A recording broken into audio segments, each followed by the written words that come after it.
આજની આપણી વાતનો વિષય છે લાઈફ ઇઝ બ્યુટીફુલ, એટલે કે જીવન છે એ સૌંદર્ય ભર્યું છે. જીવન છે એ આનંદદાયી અને સુખદાયી છે.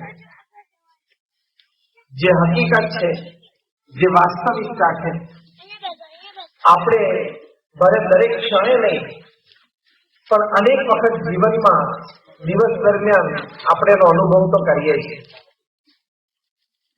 પણ કદાચ અહીંયા બેઠેલા તમારામાંથી ઘણા બધાને મનમાં એવો પ્રશ્ન થાય કે અમે તો એક સંત છીએ, સમાજ અને સંસ્કારથી, એની દૈનિક પ્રવૃત્તિથી, વેપાર ધંધાની પ્રવૃત્તિથી અમે તો દૂર છીએ, અમને એનો કોઈ વિશેષ અનુભવ નથી. વળી પારિવારિક જીવનનો પણ કોઈ એવો અનુભવ નથી, કારણ કે બીએપીએ સંસ્થાના સંતો બધા બાલ બ્રહ્મચારી છે. એટલે એક લૌકિક દ્રષ્ટિએ જો મૂલ્યાંકન કરવા જઈએ તો જે સંતે સમાજ સંસાર એ છોડીને ભક્તિ અને વૈરાગ્યના માર્ગે ચાલે છે અને લાઈફ ઇઝ બ્યુટીફુલ એ ખબર કેવી રીતે પડે, એનો અંદાજ કેવી રીતે આવે અને એ વિશે વાત કેવી રીતે કરી શકે, સમજી શકે કે સમજાવી શકે. પણ એક બહુ સુંદર વાત આ કોરોના કાળ દરમિયાન એક પુસ્તક મેં વાંચ્યું. પુસ્તકનું નામ હતું $1 billion કોચ. $1 million કોચ નહીં, $1 billion કોચ નહીં, $1 trillion કોચ. આ પુસ્તકમાં એક ફૂટબોલ પ્લેયર, ફૂટબોલર અને ફૂટબોલ કોચ ત્યાર પછી જેમનું નામ બિલ કેમ્પબેલ, એમણે અમેરિકામાં સિલિકોન વેલીમાં આઈટી એક્ઝિક્યુટિવ્સને કેવી ટ્રેનિંગ આપી છે એ વિશે એક વાતો લખેલી છે. હવે આ બંને ક્ષેત્ર વચ્ચે આપણને ક્યારેક કોઈ દિવસ કોઈ સંબંધ દેખાય નહીં. ફૂટબોલ અને આઈટી વચ્ચે કોઈ સંબંધ ખરો? હા કે ના? કોઈ રીતે કોઈ સંબંધ દેખાતો નથી. પણ this book contains the details that how a footballer train IT executive. અને સામાન્ય આઈટી એક્ઝિક્યુટિવ નહીં, ગૂગલ કંપનીના માલિક લેરી પેજને ટ્રેનિંગ આપી ફૂટબોલર બિલ કેમ્પબેલે, ગૂગલ કંપનીના vice president product Eric Smith, એને પણ ટ્રેનિંગ આપી ફૂટબોલર બિલ કેમ્પબેલે. સિલિકોન વેલીની બીજી મોટી આઈટી કંપની એના એક સિનિયર એક્ઝિક્યુટિવ જોનાથન રોઝનબર્ગ, એને પણ ટ્રેનિંગ આપી આ ફૂટબોલર બિલ કેમ્પબેલે. ટ્રેનિંગ લેનાર વ્યક્તિઓ પણ કોઈ આઈટી ક્ષેત્રમાં સામાન્ય નતા કે બીઆઈટી થયા હોય, 709 હોય, પ્રાઇવેટ કોલેજમાંથી ગ્રેજ્યુએટ થયા, 55% કોમ્પ્યુટરમાં એપ્લિકેશન લઈ આવે એવા નહોતા. ટોકિંગ ઓફ ગૂગલ, તો એ લોકોએ આ પુસ્તકમાં પોતાના અનુભવો લખ્યા છે કે અમને બિલ કેમ્પબેલે શીખવાડ્યું છે, અમે એની પાસેથી શું શીખ્યા. તો બહુ સરસ વાત આ $1 billion કોચ પુસ્તકમાં લખાણી છે કે તમારે કોઈને કોચિંગ આપવું હોય, ટ્રેનિંગ આપવી હોય તો એ કંપનીના પ્રોડક્ટ વિશે જાણવાની તમારે કોઈ જરૂર નથી. એ કંપનીના મેન્યુફેક્ચરથી માંડીને સેલ્સ સુધીના સ્ટ્રક્ચર જાણવાની તમારે કોઈ જરૂર નથી. એક કંપનીની સેલ્સ અને માર્કેટિંગ પોલિસી વિશે તમારે જાણવાની કોઈ જરૂર નથી. તો આપણને આશ્ચર્ય થાય ને કે આ બધું જાણવાની જરૂર ના તો પછી કંપનીના એક્ઝિક્યુટિવને ટ્રેનિંગ આપવી. તો આ $1 billion કોચ પુસ્તકમાં આઈટી એક્ઝિક્યુટિવ અનુભવ લખ્યા છે કે બિલ કેમ્પબેલે અમને એક જ વાત શીખવાડી જે મૂળભૂત હતી કે તમે જે સિનિયર મેનેજમેન્ટમાં ટીમ મેમ્બર્સ છો, પછી મિડલ મેનેજમેન્ટમાં તમે જે ટીમ મેમ્બર્સ છો અને જેવા લોઅર મેનેજમેન્ટમાં ટીમ મેમ્બર્સ છો, એક ટીમ તરીકે તમે જયારે સાથે કામ કરો છો, તમારે અંદર એકબીજા પ્રત્યે સંપ અને સહિષ્ણુતા કેટલા છે, એકબીજા પ્રત્યે તમારે આદર અને પ્રેમ કેવો છે, એકબીજાને તમે કેટલા સ્વીકારો છો, એકબીજાની ભૂલને ઢાંકવાનો કેટલો પ્રયત્ન કરો છો, એકબીજાને કેટલા પૂરક બનો છો, એકબીજાના વિચારોને સમજવાનો કેટલો પ્રયત્ન કરો છો. અને ઓફિસમાં ટીમ તરીકે તમે સાથે બેસીને ધંધાના વિકાસની ચર્ચા કરતા હોય એ સિવાયના કોઈ સમયમાં તમે પરિવાર સાથે મળીને એકબીજા સાથે આનંદ કરો છો કે નહીં? આટલી જ વાતો અમને બિલ કેમ્પેલે શીખવાડી, કારણ કે બિલ કેમ્પેલે અમને એવું કીધું કે ફૂટબોલમાં skills are important, more important is team work and coordination. The same applies in your business. બિઝનેસમાં પણ વ્યક્તિગત રીતે આવડત, હોશિયારી, બુદ્ધિમત્તા, અનુભવની કિંમત ખૂબ છે, પણ એના કરતા પણ મોટી કિંમત છે ટીમ વર્કની. ટીમ વર્ક યોગ્ય હોય તો બિલ કેમ્પેલે આઈટી એક્ઝિક્યુટિવ એવું શીખવાડ્યું, product is a by product, sales is a by product, marketing is a by product. એ જાતે ખીલશે, ખુલશે અને તમને લાભ. હવે એક ફૂટબોલર છે એ આઈટી એક્ઝિક્યુટિવ ટ્રેનિંગ આપી શકતો હોય તો બીએપીએસ સ્વામિનારાયણ સંસ્થાના સંતો ભગવાન સ્વામિનારાયણ વખતથી એક સ્વામિનારાયણ પ્રણાલિકા છે કે સમાજની વચ્ચે રહે છે, ઘરે ઘરે ફરે છે, પરિવારના પ્રશ્નોને સાંભળે છે અને સમજવાનો પ્રયત્ન કરે છે અને એમાં ચર્ચા કરીને ઉકેલ આપવાનો પ્રયત્ન કરે છે. તો પછી એમને પણ કંઈક ટ્રેનિંગ અને કોચિંગ આપવાનો અધિકાર તો કુદરતી આવી જાય છે ને. If a footballer can coach an IT executive, saints of BSUs can definitely tell you a couple of things. અને એનાથી મોટી વાત, અમારા ગુરુ પ્રમુખ સ્વામી મહારાજ જેમનો જન્મ શતાબ્દી મહોત્સવ હમણાં અમદાવાદમાં ખૂબ ધામધૂમપૂર્વક 1 મહિનાનું ઉજવણ. 30 દિવસમાં 1,21,00,000 લોકો આવ્યા, રોજના 4 લાખ લોકો આવ્યા. 15 જેટલા પ્રદર્શનો અને લાઈવ પ્રેઝન્ટેશન હતા. 80,000 સ્વયંસેવકોએ નિસ્વાર્થ ભાવે સેવાઓ કરી. હુઝ ઓફ ઇન્ડિયા ત્યાં પરમ પૂજ્ય મહંત સ્વામી મહારાજના દર્શન આશીર્વાદ માટે આવ્યા. એ પ્રમુખ સ્વામી મહારાજનો જે અનુભવ એ તમારી સાથે આજે શેર કરવાનો છે. You can share ideas, that is fine. You can share project planning, that is fine.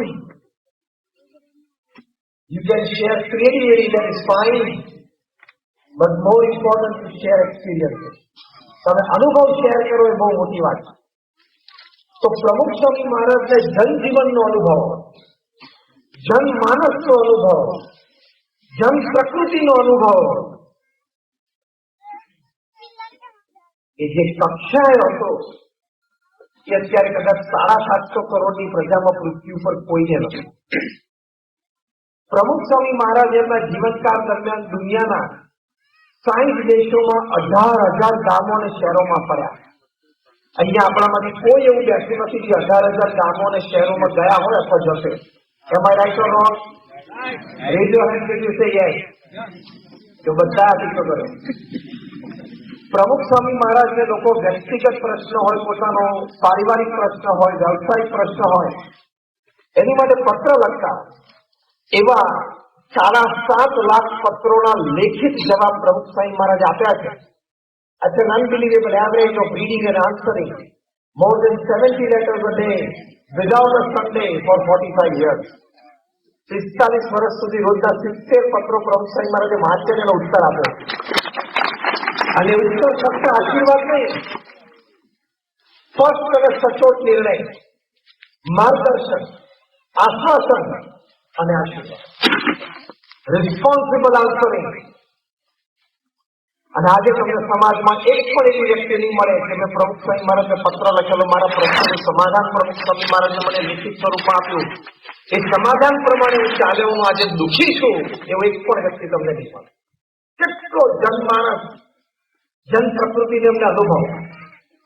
પોતે સવાર બપોર સાંજ વ્યક્તિગત મુલાકાત આપતા હતા. જીવનકાળ દરમિયાન એમને 40 લાખ એટલે કે 4 મિલિયન લોકોને વ્યક્તિગત મુલાકાત આપી, એમની સાથે વાર્તાલાપ કર્યો, એમનો પ્રશ્ન સાંભળ્યો, સમાધાન કરી આપ્યું. તમારામાંથી પણ ઘણા બધા બેઠા હશે જે પ્રમુખ સ્વામી મહારાજને વ્યક્તિગત મળ્યા હશે. જ્યાં રેઝ યોર હેન્ડ્સ, તમે પ્રમુખ સ્વામી મહારાજને વ્યક્તિગત મળ્યા હોય તો સેંકડોની સંખ્યામાં આપણે હાથ ઊંચા કર્યા. 3.5 લાખ ઘર, ફેક્ટરી કે ઓફિસમાં જાતે ગયા, પધરામણી કરી, લોકોને સંસ્કૃત કરવા માટે, નિર્વ્યસની કરવા માટે, સંતાનોને તમે શિક્ષણ માટે સ્કૂલે મોકલો, પ્રેરિત કરવા માટે. આ સ્ટેટિસ્ટિક્સ માઇન્ડ બોગલિંગ છે. This is beyond the care of human intelligence. માણસની બુદ્ધિમાં ન બેસે એવા આંકડા છે. અને સાથે સાથે હવે બધા સાંભળજો. તમે બધા અહીંયા અંકલેશ્વરના આગેવાન સ્ત્રીઓ બેઠા છો. તમારે અહીંયા નાના મોટા વેપાર ધંધા છે, નાની મોટી મેન્યુફેક્ચરિંગ યુનિટ છે. તમે જયારે દેશના આર્થિક તંત્રને અને રોજગારને બહુ જ મોટો ટેકો આપી રહ્યા છો.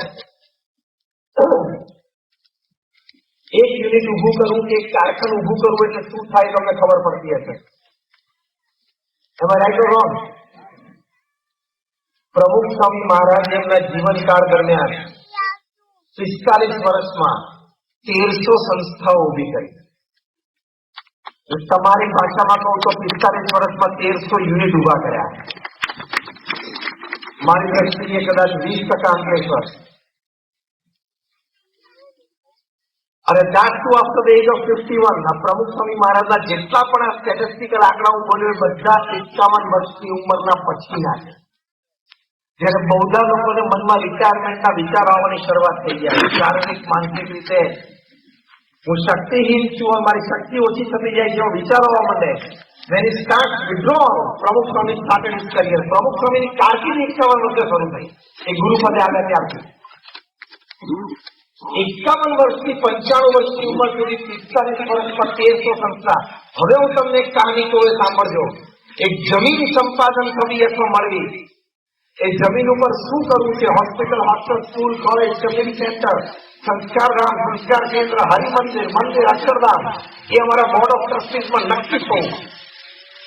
પછી અમે એક નોન ગવર્મેન્ટ ઓર્ગેનાઇઝેશન, એક નોન પ્રોફિટ ઓર્ગેનાઇઝેશન છીએ કે ફંડ ચેરિટી સોસાયટીમાંથી રેસ થવા. એ જમીન લોકલ ગવર્મેન્ટ બોડીઝમાં પાસ થવી.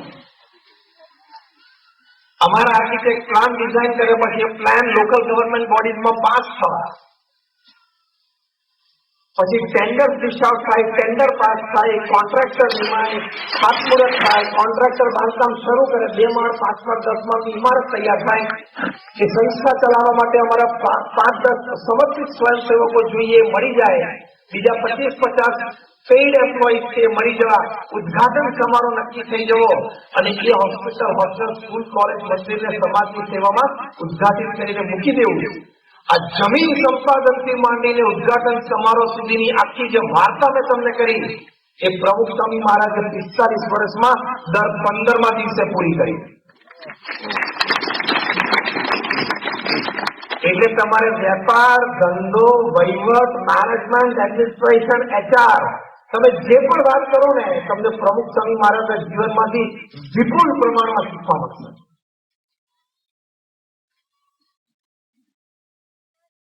દર 15મા દિવસે એક સંસ્થા સમાજને ભેટ આપીએ એટલે શું?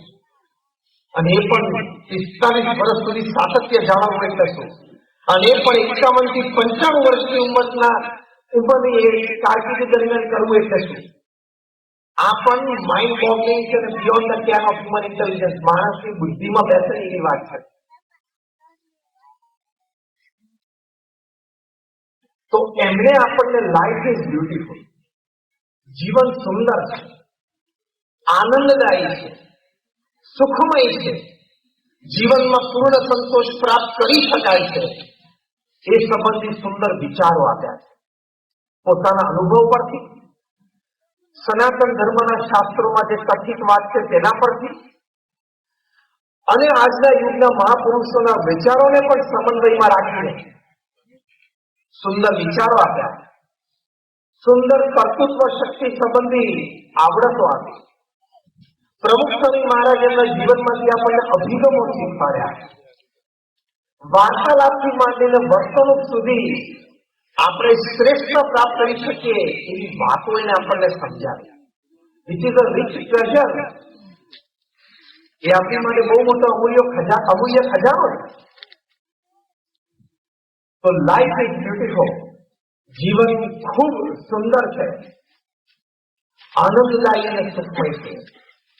પણ કન્ડિશન એપ્લાય. તમે કોઈ જાહેરાત આપો છો તો બાજુમાં એસ્ટ્રિક્ટ સાઇન હોય છે ને. તમે તો એન્જિનિયર જોઈએ છે કે બાજુમાં એસ્ટ્રિક્ટ છે, નીચે માટે ખબર પડે 3 વર્ષનો અનુભવ જોશે. કારણ કે ઉપર તમે ટાઇટલમાં જ લખો છો 3 વર્ષનો અનુભવી એપ્લાય કરો તો એડવર્ટાઇઝમેન્ટ ન વાંચે. પહેલા તો બધા એડવર્ટાઇઝમેન્ટ વાંચે એવું તમે ઈચ્છો છો, પછી પેલી ફૂલડી આવે છે. નીચે લખ્યો conditions apply. And life is beautiful, conditions apply. You must know how to live it.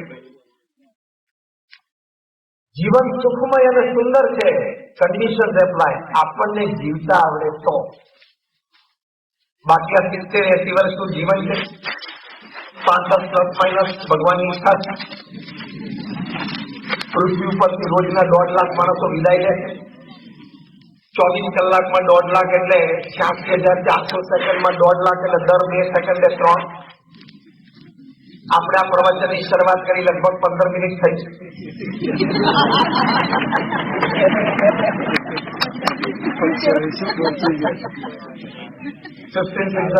900 second થઈ, 1200 જણા પૃથ્વી પડી જતા. અને ભગવાનની ઈચ્છા હોય ને કાલનું ફૂલ કોન્સન્ટ્રેશન અંકલેશ્વર ઉપર મૂકી દેતો.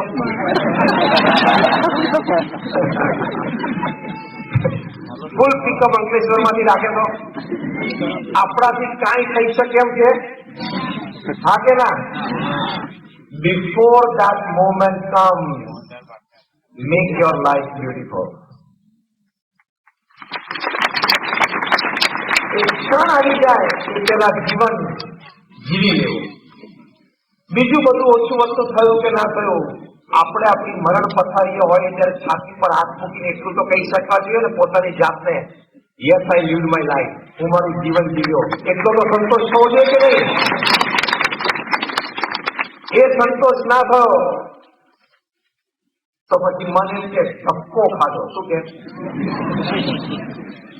ભલે અંકલેશ્વરમાં 2 કારખાના ચલાયા તો ધક્કા જેવું જોઈએ. તો લાઈફ ઇઝ બ્યુટીફુલ માં પ્રથમ અગત્યની વાત છે વિચારોની સ્પષ્ટતા, વિચારોની સ્વચ્છતા, વિચારોની દ્રઢતા, વિચારોની કાયમિકતા, એટલે કે શાશ્વતતા. સ્વચ્છતા, સ્વચ્છતા અને શાશ્વતતા આ વિચારોની જોઈએ. અંગ્રેજીમાં એક કહેવત છે, man at the end of the day is a bundle of his own thoughts. સાંજ પડે તમે માણસ કેવો બની જાય, આખા દિવસ જે વિચાર કર્યો એ બની જાય. And at the end of the day, at the end of his life is a bundle of his own thoughts throughout the life. અને જીવનના અંતે આપણે આખા જીવનમાં જેવા વિચાર કર્યા હોય એવા આપણે બની ગઈએ. હલકા નબળા વિચારો કરીએ એટલે માણસ હલકો અને નબળો રહે. આપણી પાસે કોઈ સંસાધનો ના હોય, ખિસ્સામાં 1 રૂપિયો ના હોય, 2 માણસનો પણ બજારમાં સહકાર ના હોય અને 5 પ્રશ્નો માથા ઉપર સવારથી ઝઝુમતા હોય તોય વિચારો મોટા કરવા એ જન્મસિદ્ધ અધિકાર છે આપણો. વિચારો હંમેશા સબળ રાખવા અને મોટા રાખવા. વિચારો પરિપક્વ થાય, એ ક્રિયામાં પરિવર્તિત થાય, એનો લાભ આપણને મળે. એક ક્ષણ તો જયારે આવવાની હશે ત્યારે આવશે. આજે વિચાર કરવો એ તો મારા હાથની વાત છે. યસ ઓર નો? અને પૃથ્વી પર જે કઈ નાની મોટી ક્રિયાઓ થઈ છે, જે કોઈ વ્યક્તિઓ નાની મોટી રીતે આગળ વધ્યા છે, એના પાયામાં પ્રથમ તો એક વિચાર હતો. એ વિચાર વાત રૂપે 2-5 પાસેને પ્રકાશિત કર્યો. એમાંથી આઈડિયાઝ આવ્યા, એમાંથી સર્જન થયું અને એમાંથી સફળતા મળી. તો વિચાર એ અગત્યની વાત છે. વિચારથી ઘડતર થાય.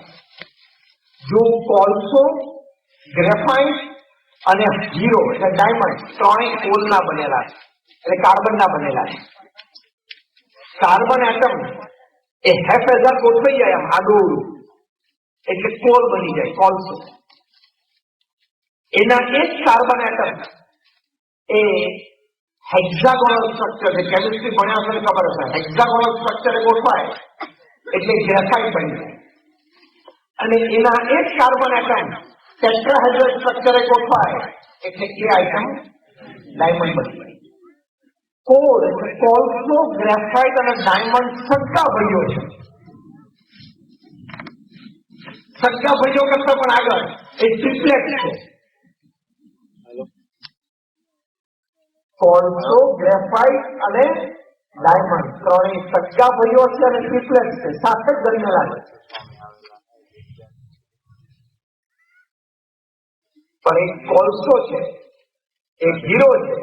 આટલા નાના હીરામાં ટ્રક ભરીને કોલસો આવે,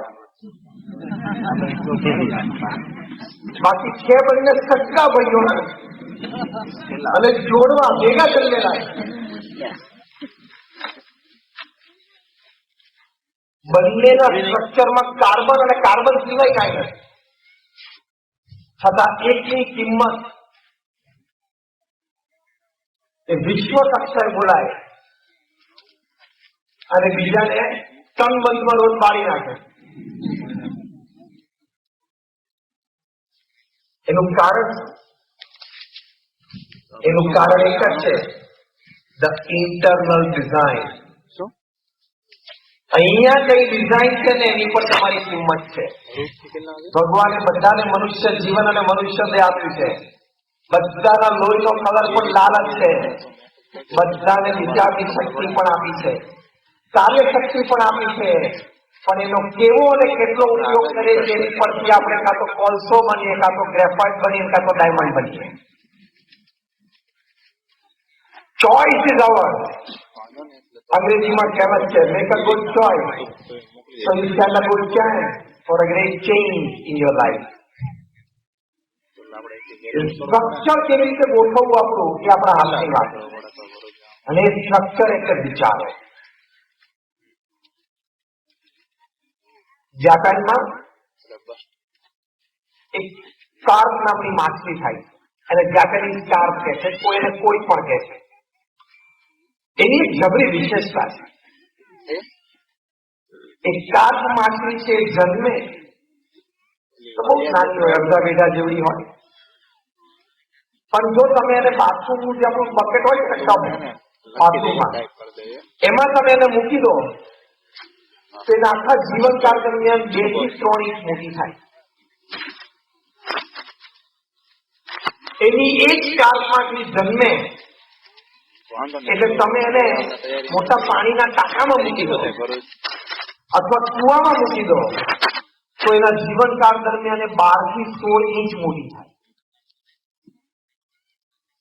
એની એક કાર્પ માછલી જન્મે, તમે જો એને વિશાળ તળાવમાં મૂકી દો તો એ 3 ફૂટ સુધી મોટી થાય. એની એ જ માછલી છે, એ જ DNA છે, એ જ જીન્સ છે, પણ એ કયા વાતાવરણને સ્વીકારે છે, એ વાતાવરણમાં લઈને પોતાની માનસિકતા કેવી રીતે ઘડે છે, એ માનસિકતાના આધારે પોતાનો વિકાસ કેટલો મૂલવે છે, એની ઉપર એનો વિકાસ થાય. એ માની લે છે કે મારી પાસે આનાથી વધારે તરવાની જગ્યા જ નથી, એવું માની લે છે કે 2 કે 3 ઇંચ મોટી થાય. વોટર ટેન્કમાં અથવા કુવામાં મૂકેલી કાર્પ માછલીને એમ થાય છે કે આટલું મારું ક્ષેત્ર છે, આટલી મને તરવાની જગ્યા છે, એટલે વળી 12 થી 16 ઇંચ મોટી થાય છે. અને જયારે વિશાળ તળાવમાં એને મૂકી દે છે ત્યારે દૂર દૂર સુધી પાણી દેખાય છે. ઓહો, હું તો ઘણું તરી શકું છું, એટલે 3 ફૂટની થઈ જાય. વિચારોની સ્પષ્ટતામાં પહેલી વાત આ કે હું ઘણું અને લાંબે સુધી તરી શકું છું. This is the first thought process. તમારામાંથી ઘણા બધા એવા હશે કે જયારે અહીંયા આવ્યા ત્યારે સામાન્ય પરિસ્થિતિમાં હશો. આજે તમે નાનું મોટું કારખાનું કર્યું, નાનું મોટું ટ્રેડિંગ કરો છો અને તમે પ્રગતિના પંથે છો. તમે જેટલી તમારી મર્યાદા સ્વીકારી લો એટલો જ તમારો વિકાસ થાય. તમે એમ નક્કી કરો કે મારો વિકાસ અમર્યાદ થઈ શકે છે તો અમર્યાદ વિકાસ થાય. ચાયવાળા પણ ભારતના પ્રધાનમંત્રી બની શકે. વિચારની વિશાળતા, અમર્યાદ વિકાસ મારો શક્ય છે. આ વાક્ય મારી સાથે બોલજો. અમર્યાદ વિકાસ મારો શક્ય છે. અમર્યાદ વિકાસ આપણો શક્ય છે એ આપણે રોજ સવારે પોતાની જાતને કહેવું. I am born to grow, I am born to succeed. હું જન્મ્યો છું સર્વાંગીય વિકાસ માટે, હું જન્મ્યો છું સફળતા માટે. બાકી પ્રમુખ સ્વામી મહારાજ 5 ધોરણ ભણેલા હતા. આજે 5 ધોરણ ભણેલી વ્યક્તિ એ પણ સાંસદ જેવા નાના વડોદરા જિલ્લાના ગામડામાં અંગ્રેજીનું એક વાક્ય બરોબર ન બોલી શકે એ વ્યક્તિ ને બ્રિટિશ પાર્લામેન્ટમાં એનું સન્માન થાય, કેનેડાની પાર્લામેન્ટમાં એનું સન્માન થાય, કેન્યાની પાર્લામેન્ટમાં એનું સન્માન થાય, એટલી બધી કી ટુ ધ સિટીઝનને અમેરિકામાં મળે. ગાંધીનગર અને અક્ષરધામ, ગાંધીનગર અને દિલ્હી જેવા અક્ષરધામનું સર્જન કરે એ કોઈ સામાન્ય વાત?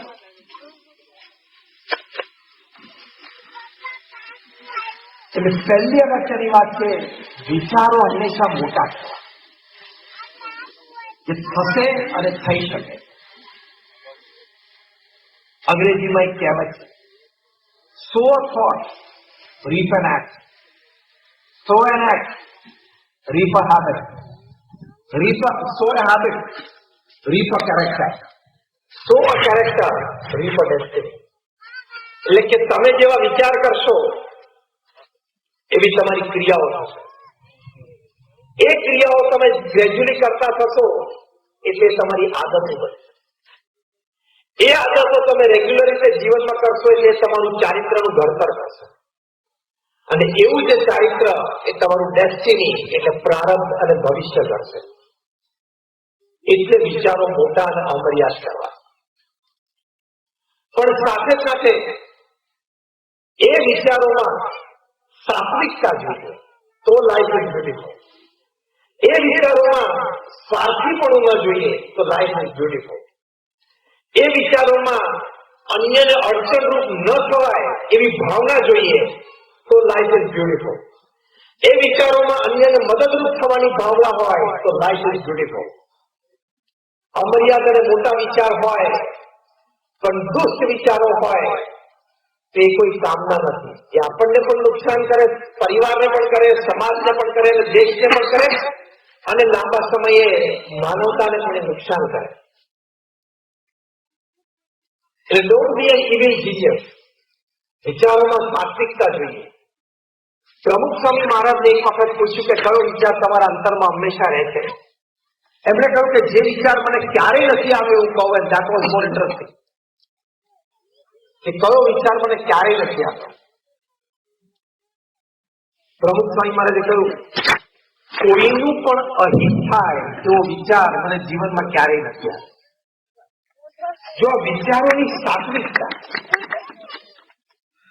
એમ આપણે અમર્યાદ ને મોટા વિચારો કરીએ પણ એમાં સાત્વિકતા હંમેશા રાખીએ. કારણ કે આમે કોઈના પ્રત્યે તમે કુભાવ રાખો, કોઈના પ્રત્યે તમે ઈર્ષા ભાવ રાખો, તમારા સ્પર્ધક પ્રત્યે એ પાઠો પડે તો મારો ધંધો વધે એવો ભાવ રાખો, એ તમારા વિચારવાથી, તમારા કહેવાથી થવાનું નથી. આ માનો છો તમે? યસ ઓર નો? દરેક વ્યક્તિ પોતાનું પ્રારબ્ધ લઈને આવે છે અને પોતાના પુરુષાર્થ પ્રમાણે પ્રાપ્તિ કરે છે. તો તમારા એટલે કે આપણા સૌના ઈર્ષા ભાવથી કે સ્પર્ધાત્મક ભાવથી કોઈકનું ખરાબ ઈચ્છું એનાથી એનું ખરાબ થવાનું નથી. આપણું મન અને બુદ્ધિ બગાડવાના છીએ. જેમ આપણે સૂર્ય સામે ધૂળ નાખીએ તો સૂર્યને તો ધૂળ પહોંચવાની નથી, ડાઘો પડવાનો નથી, એ આપણી પર પડવાનો છે. સ્પર્ધાત્મક જીવનમાં હંમેશા રહેવું તો પ્રગતિ થાય, પણ સ્પર્ધામાં હું આગળ નીકળું એ વિચાર રાખવામાં પણ વાંધો નથી, પણ સ્પર્ધામાં મારો સ્પર્ધક પાછો પડે, એને નુકસાન થાય એ રીતે હું આગળ વધું, એ હીનતા કહેવાય. એ મનુષ્યના વિચાર ના કહેવાય, એ પશુ વિચાર કહેવાય. આ વાત મૂળભૂત છે. વિચારોની સાત્વિકતા અત્યંત આવશ્યક છે. તો એ બીજી અગત્યની વાત છે વિચારો સંબંધિત. પછી જયારે વિચારોમાં એક ધ્યેય બંધાણો હોય કે આપણે આ કરવું છે, તો એની માટે પ્રમુખ સ્વામી મહારાજ એક સરસ વિચાર આપતા, જે એમના ગુરુ શાસ્ત્રીજી મહારાજ જે બીએપીએ સંસ્થા જેમણે સ્થાપી એમની પાસેથી શીખેલા. બહુ સરસ વિચાર છે, સાંભળ્યો. પ્રમુખ સ્વામી મહારાજ કહેતા કે કોઈ પણ કાર્ય શરૂ કરતા પહેલા 100 વાર વિચાર કરવો. એના પ્રોઝ અને કોન્સ વિચારવા, લાભ અને ગેરલાભ વિચારવા. પણ એકવાર 100 વાર વિચાર કર્યા પછી નક્કી કરીએ કે આપણે આ કામ કરવું છે, તો એક કામ આગળવું અને પછી 100 વિઘ્ન આવે ને તો પણ ઉભા નહીં રહેવાનું. આને કહેવાય વિચારોની દ્રઢતા. પ્રબળ વિચારધારા રાખે. Think 100 times before you start, but once you start, don't stop, even if you have 100 obstacles. દરેક મહાપુરુષોએ આ રીતે જ કામ કર્યું છે. ગાંધીજીને કેટલા વિઘ્નો હતા, પણ દેશની આઝાદીનો વિચાર હતો, બધા વિઘ્નોને એમણે પાર કર્યા. અબ્રાહમ લિંકનને કેટલા વિઘ્નો આવ્યા, 16 વખત ઇલેક્શન હાર્યા, છતાં નક્કી કર્યું હતું તો એક સમયે જીત્યા અને અમેરિકાના પ્રમુખ બન્યા. સાઉથ આફ્રિકામાં અપાર્થાઇડ મૂવમેન્ટમાં નેલ્સન મંડેલાને કેટલા બધા વિઘ્નો આવ્યા. 27 વર્ષની જેલ કલ્પનાતીત છે. અમારા વડીલ સંત છે સદગુરુવર્ય પરમ પૂજ્ય ડોક્ટર સ્વામી એ ઘણી વખત કહે છે કે મારી દ્રષ્ટિએ એટલે કે એમની દ્રષ્ટિએ પૃથ્વી ઉપર કોઈ એક વ્યક્તિએ સૌથી વધારે દુઃખ સહન કર્યું હોય તો નેલ્સન મંડેલા છે. અને અમે હમણાં 5 વર્ષ પહેલા ત્યાં સાઉથ આફ્રિકા ગયા હતા, ત્યાં એકચ્યુઅલી ટાપુ પર અમે ગયા હતા જ્યાં નેલ્સન મંડેલાને 27 વર્ષ સુધી કોટડીમાં રાખેલા. તમે પગ લાંબા કરીને સુઈ ના શકો એટલી નાની કોટડી હતી. અને એ 27 વર્ષ જેલમાં રહ્યા પછી બહાર નીકળ્યા અને પત્રકારે પૂછ્યું એ જે જગ્યાથી બહાર નીકળ્યા, જે દરવાજાથી બહાર નીકળ્યા એ તો બધું હવે મોન્યુમેન્ટ થઈ ગયું છે, પણ ત્યાં પત્રકારે પૂછ્યું કે હવે તમે બહાર આવ્યા છો ને સ્થાનિક પ્રજાના હાથમાં સત્તા આવવાની પૂર્ણ શક્યતા છે, તમે પ્રમુખ બનવાના છો ANC એટલે આફ્રિકન નેશનલ કોંગ્રેસના પ્રમુખ હોવાના નાતે, તો હવે જે તમારા વિરોધીઓ હતા, જે સત્તાધીશોએ તમને જેલમાં નાખેલા, એવી જે આ ગોરી પ્રજા એના પ્રત્યે તમે કેવો અભિગમ રાખશો? નેલ્સન મંડેલાએ કહ્યું કે અમે લોકો સત્તા ઉપર પહેલી વાર આવશું, પણ એ લોકોને સત્તાનો ઘણો અનુભવ છે, એટલે અમે એને સત્તામાં સારી રીતે જોડશું, એમનો અનુભવ લેશું, એમને પદ પણ આપશું, એમના પ્રત્યે અમને કોઈ અસદભાવ નથી. પછી નેલ્સન મંડેલાએ કહ્યું કે હવે હું એના પ્રત્યે જો થોડો પણ અસદભાવ રાખું તો હું કદાચ ફિઝિકલી જેલમાંથી બહાર નીકળ્યો, ઇમોશનલી હજી હું જેલમાં જ છું. I want to be a free bird. જો વિઘ્નો ઘણા આવ્યા, પ્રમુખ સ્વામી મહારાજે નક્કી કર્યું કે દિલ્હીમાં અક્ષરધામ બાંધવું છે. આજે પણ આપણે અહીંયા કોઈ બેઠા છે, આપણને કોઈ દિલ્હીમાં 110 એકર જગ્યા જમીન ભેટમાં આપે ને તો મૂંઝવણ થવા માંડે. અંગ્રેજોનો પ્લોટ આપે 800 સ્ક્વેર ફૂટનો અને 8000 સ્ક્વેર ફૂટનો તો કંઈક કરવાનું મન થાય. બાકી હમણાં દિલ્હીમાં 110 એકર આપે ત્યારે 5 વર્ષમાં ડેવલપ કરે. એટલે આપણે લખીએ કે સપ્રેમ ભેટ પાછી.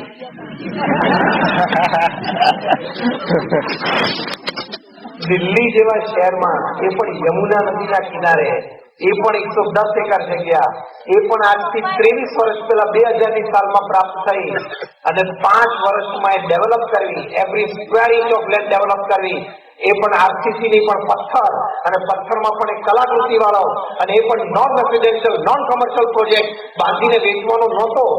એવો પ્રોજેક્ટ 80 વર્ષની ઉંમરે ચાલુ કરવો અને 85 વર્ષની ઉંમરે પૂરો કરવો એ કોઈ સામાન્ય વિચારની પ્રબળતાથી ના થાય.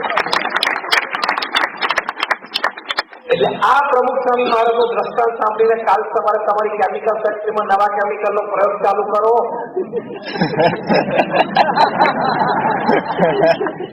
કાલે સવારે નવા પ્રોડક્ટનું R&D ચાલુ કરો. 80 વર્ષે પ્રમુખ સ્વામી મહારાજ કરી શકતો હોય, 85 વર્ષે ઉદઘાટન કર્યું, એના 2 વર્ષ પછી 87 વર્ષની ઉંમરે અમેરિકામાં ડબલ દફાઈ 265 એકર ઉપર અક્ષરધામ ની શરૂઆત કરી. અને હમણાં આ ઓક્ટોબરમાં 6-8 મહિના પછી અમારા ગુરુહરિ મહંત સ્વામી મહારાજ અમેરિકા પધારીને એ સ્વામિનારાયણ અક્ષરધામ રોબિન્સવિલનું ઉદઘાટન કરશે. 265 એકર ફૂલ્લી ડેવલપ છે ત્યાં. એટલે ધારીએ તો થઈ શકે. મૂંઝાવું નહીં, ગભરાવું નહીં. એક બહુ સરસ દ્રષ્ટાંત તમને આપો કે મૂંઝાવું નહીં ને ગભરાવું નહીં, એટલે કે આ વિચારોની પ્રબળતા કરવામાં, નક્કી કરેલી વાત સિદ્ધ કરવામાં. અંગ્રેજીમાં કહેવત છે, નો locksmith makes a lock without a key. પૃથ્વી ઉપર કોઈ તાળું ચાવી વગરનું બનતું નથી, અને જે તાળાને ચાવી હોય ના હોય એ તાળું ના કહેવાય, એ લોખંડનું ગચ્ચું કહેવાય. તાળાને તાળું તો જ કહેવાય જો એની એક ચાવી હોય. એમ રાઈટ ઓર રોંગ? તાળાને તાળું તો જ કહેવાય જો એની ચાવી હોય તો. એમ પ્રશ્ન ને પ્રશ્ન તો જ કહેવાય જો એનું સમાધાન હોય તો. એટલે દુનિયાનો કોઈ પ્રશ્ન સમાધાન વગરનો છે જ નહીં. હા, સમયાંતરે સમાધાન આવી શકે છે. ધીરજ રાખવી પડે. એ ધીરજ રાખતા રાખતા નાના મોટા પ્રશ્નો ફેસ પણ કરવા પડે, મૂંઝવણ પણ થાય, ડિપ્રેશન અને સ્ટ્રેસ પણ આવે. એ પદ્ધતિના ભાગરૂપે છે. પણ સિદ્ધાંત એ છે, there does not lie a question without an answer. There is always light at the end of the dark tunnel. ગમે તેવું અંધકારમય રસ્તો હોય, ગમે તેવો ટનલ ગમે તેટલી અંધકારમય હોય, પણ ટનલ ક્યાંક તો પૂરી થશે ને, ક્યાંક તો અજવાળું શરૂ થશે કે નહીં? આ વિચાર સાથે આપણે આપણા કાર્યમાં મંડી પડીએ એ વિચારની પ્રબળતા છે. એટલા માટે તમે બધા જયારે અહીંયા મેન્યુફેક્ચરર્સ અને વેપારીઓ બેઠા છો, પ્રબળ વિચાર કરીને એકવાર નક્કી કરજો, આપણે આપણો ધંધો સવાયો કરવો છે, દોઢો કરવો છે, ડબલ કરવો છે, 3 ગણો 5 ગણો કરવો છે. કારણ કે આપણે 2025માં ભારતને $5 ટ્રિલિયન ની ઇકોનોમી બનાવી છે. આપણા માનનીય પ્રધાનમંત્રી શ્રી નરેન્દ્રભાઈ મોદીનું આ સપનું છે.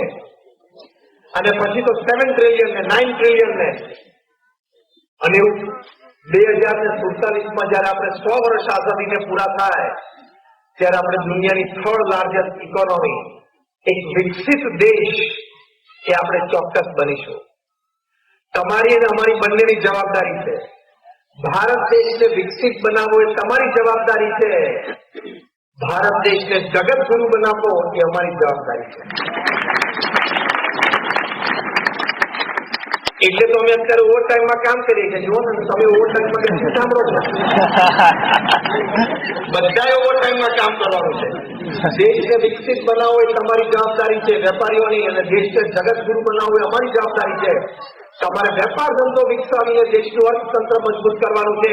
અમારે સંસ્કાર સિંચન કરીને માણસને માણસ બનાવવાના છે. બધી દરેકની જવાબદારી છે. We have to do. એટલે તો પ્રમુખ સ્વામી મહારાજ અને મહંત સ્વામી મહારાજે તો વિચરણ કર્યું. આજે મહંત સ્વામી મહારાજની ઉંમર 90 વર્ષની છે. આજથી 26 વર્ષ પહેલા એમનું બાયપાસ ઓપરેશન થયેલું છે. 90 વર્ષની ઉંમરે રોજ 2.5 થી 3 કલાકની વહીવટી મીટિંગ, પ્રત્યક્ષ અથવા વિડીયો કોન્ફરન્સિંગ, રોજના 70 થી 100 ઇનકમિંગ પત્રોના ઉત્તર આપવાના, રોજના લગભગ 100 થી 150 વ્યક્તિઓને મુલાકાત આપવાની, રોજના 35 થી 50 incoming outgoing phone call attend કરવાના, અને તો પણ તમને આખો દિવસ સ્ફૂર્તિમાં દેખાય. એટલે ભગવાને આપણા સૌમાં અમાપ શક્તિ મૂકેલી છે. તો એ શક્તિનો આપણે ઉપયોગ કરવો. એટલે પહેલા આપણે વિચારો નિષ્પક્ષતા, પછી વિચારોની સ્વચ્છતા, અને વિચારોની દ્રઢતા. કારણ કે man at the end of the day is a bundle of his own thoughts. જેવા વિચારો કરીએ એવા આપણે બનીએ. અને અગેલા વાક્ય બોલવાનું મન થાય છે, ખિસ્સામાં રૂપિયો ના હોય ને તો 10 કરોડનો ધંધો કરો છો, વિચાર તો રોજ કરવો જ. વિચારોની માલિકી તો આપણી છે ને, યસ ઓર નો? અને મોટા વિચાર કરીએ એમાં કોઈ આપણને દોષિત ઠરાવી નથી શકવાનું. ક્યાં એના મગજથી આપણે વિચાર કરીએ, ક્યાં એનું મગજ ભારે વાપરીએ છીએ.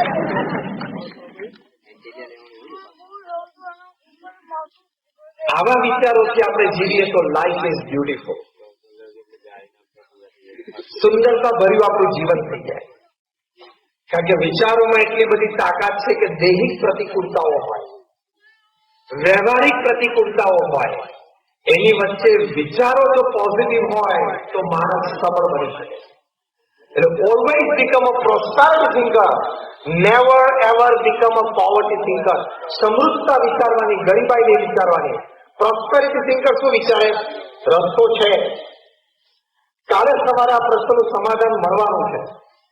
કાલે સવારનો સૂર્યોદય થશે ને હું મારા બેડરૂમનો દરવાજો ખોલીશ, બારી ખોલીશ ત્યારે જે પહેલા કિરણો અંદર આવશે, those are going to be rays of hope. એ આશાના કિરણો છે. કાલે સવારે મને કોઈ વ્યક્તિ મળશે જે મને મદદરૂપ થશે. બી ઓપ્ટિમિસ્ટિક, આશાવાદી થવાનું.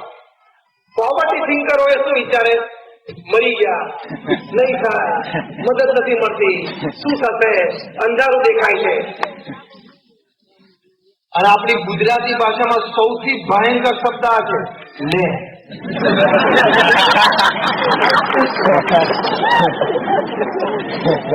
લે કહીને આમ ઢીલો પડી ગયો.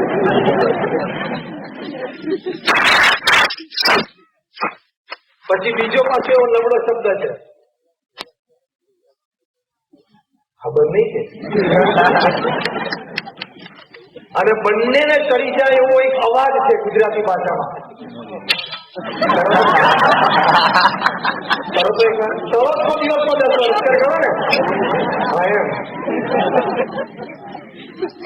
આ તો જાગૃતિ લાવવા માટે, કારણ કે પાછું 10 વાગ્યાનો સમય છે ને, સવા 10 વાગ્યા સુધી ઝોકા આવતા હોય.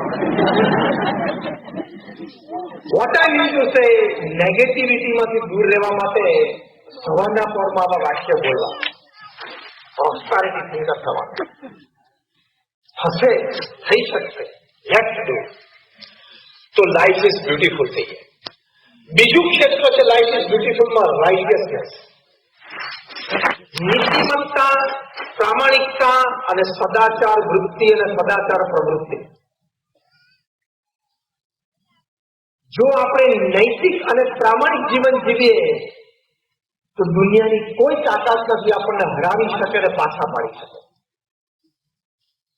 જ્યારે હું કોર્પોરેટ્સને વાત કરું ત્યારે એક વાત ખાસ કરું છું કે with the best of academics, best of talent, best of experiences, best of knowledge, best of know-how, best of platform, best of support systems, if you lose out on ethics, norms and disciplines, you are a loser. અને બીજી બાજુ less on academics, ભણતર ઓછું હોય, કળા ઓછી હોય, આવડત ઓછી હોય, સપોર્ટ સિસ્ટમ ઓછી હોય, પ્લેટફોર્મ સારું ન મળતું હોય, સોશિયલ સર્કિટ પાવરફુલ ના હોય, ફિનાન્સ ના હોય, પણ નીતિમત્તા અને પ્રામાણિકતા તાકાત વાળા હશે ને તો પ્રગતિ છે ને છે.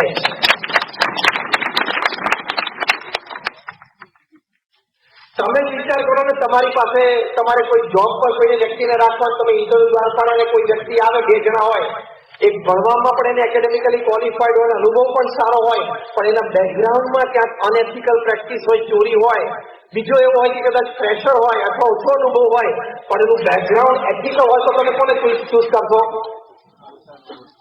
કોને ચૂઝ કરશો? એથિકલ વ્યક્તિને. તો નીતિમત્તા અને પ્રામાણિકતા એ જીવનમાં કોઈ દિવસ ચૂકવા નહીં. અહીં ભરૂચમાં ડિસ્ટ્રિક્ટ કોર્ટના જજ હતા મનુભાઈ ઠક્કર, જે બીએપીએસ સંસ્થા સાથે ખૂબ સારી રીતે સંકળાયેલા અને પ્રમુખ સ્વામી મહારાજ પ્રત્યે એમને અનન્ય ગુરુભાવ. એમના જીવનમાં કેટલી નીતિમત્તા અને પ્રામાણિકતા. અહીં પ્રમુખ સ્વામી મહારાજ ભરૂચમાં હતા ત્યારે જ જે આપણું હાઈવે ઉપર મંદિર છે જાડેશ્વર, ત્યાં મનુભાઈ એક વખત પ્રમુખ સ્વામી મહારાજ દર્શન માટે આવે, એમણે વાત કરી કે એમને ઓફિસ કામ સિવાય સરકારી ગાડી ક્યારેય વાપરી નથી. ઘરેથી કોર્ટ જવાનું હોય, કોર્ટથી ઘરે જવાનું હોય ત્યારે સરકારી ગાડી વાપરે, પણ જો ઘરેથી પાછું મંદિરે દર્શન કરવા આવવાનું હોય તો પોતાની ખાનગી ગાડી વાપરે. કોઈ પણ સમયની અનુકૂળતા ના રહેતી હોય, એવો રૂટ સેટ થયેલો હોય અને મંદિરે થઈને ઘરે જવાનું હોય તો એટલું પેટ્રોલનું બિલ એ સરકારી ગાડીનું મનુભાઈ ઠક્કર જાતે ભરી દેતા. કેટલી પ્રામાણિકતા. પછી એમને ખબર પડી કે ગુજરાતમાં તો 60 લાખ કેસ પેન્ડિંગ છે કોર્ટમાં. મનુભાઈ ઠક્કરે ડિસ્ટ્રિક્ટ જજ તરીકે ગુજરાત હાઈકોર્ટના ચીફ જસ્ટિસને વિનંતી કરી કે મને લોક અદાલત ચાલુ કરવા દો. અહીં ભરૂચમાં જ એમણે લોક અદાલત ચાલુ કરી અને લોક અદાલત ચાલુ કરીને એક જ દિવસમાં એમણે 17,000 કેસ સોલ્વ કરેલા. તમને ખબર કે લોક અદાલતની સિસ્ટમ ગોઠવાય. પછી રાજકોટમાં એમની બદલી થઈ, ત્યાં રાજકોટ આવ્યા હતા, એ રાજકોટમાં પણ એમને લોક અદાલત યોજી અને એક જ દિવસમાં 10,000 કેસ સોલ્વ કરાવેલા. બધા સંતોષ. પણ એ કાયમ પ્રમુખ સ્વામી મહારાજને કહેતા કે સ્વામી, આપ જેવા સંત અને આપ જેવા ગુરુનો શિષ્ય હું છું, મને કોઈ દિવસ ભ્રષ્ટાચારનો વિચાર જ નથી આવતો. અને કેટલીક ક્રેડિટ સાથે જીવન જીવ્યા. એક જ આ સદગુણ છે જે કોઈ પણ સમયે કોઈ પણ સમુદાયની વચ્ચે તમને ઉન્નત મસ્તક સાથે ઉભા રહેવાની તક આપશે, એ છે પ્રામાણિકતા અને નૈતિકતા. તમારી પાસે કરોડો રૂપિયા હશે પણ નીતિમત્તા અને પ્રામાણિકતામાં ચૂક હશે તો તમે દરેક સમાજની વચ્ચે ઉન્નત મસ્તકે નહીં જઈ શકો.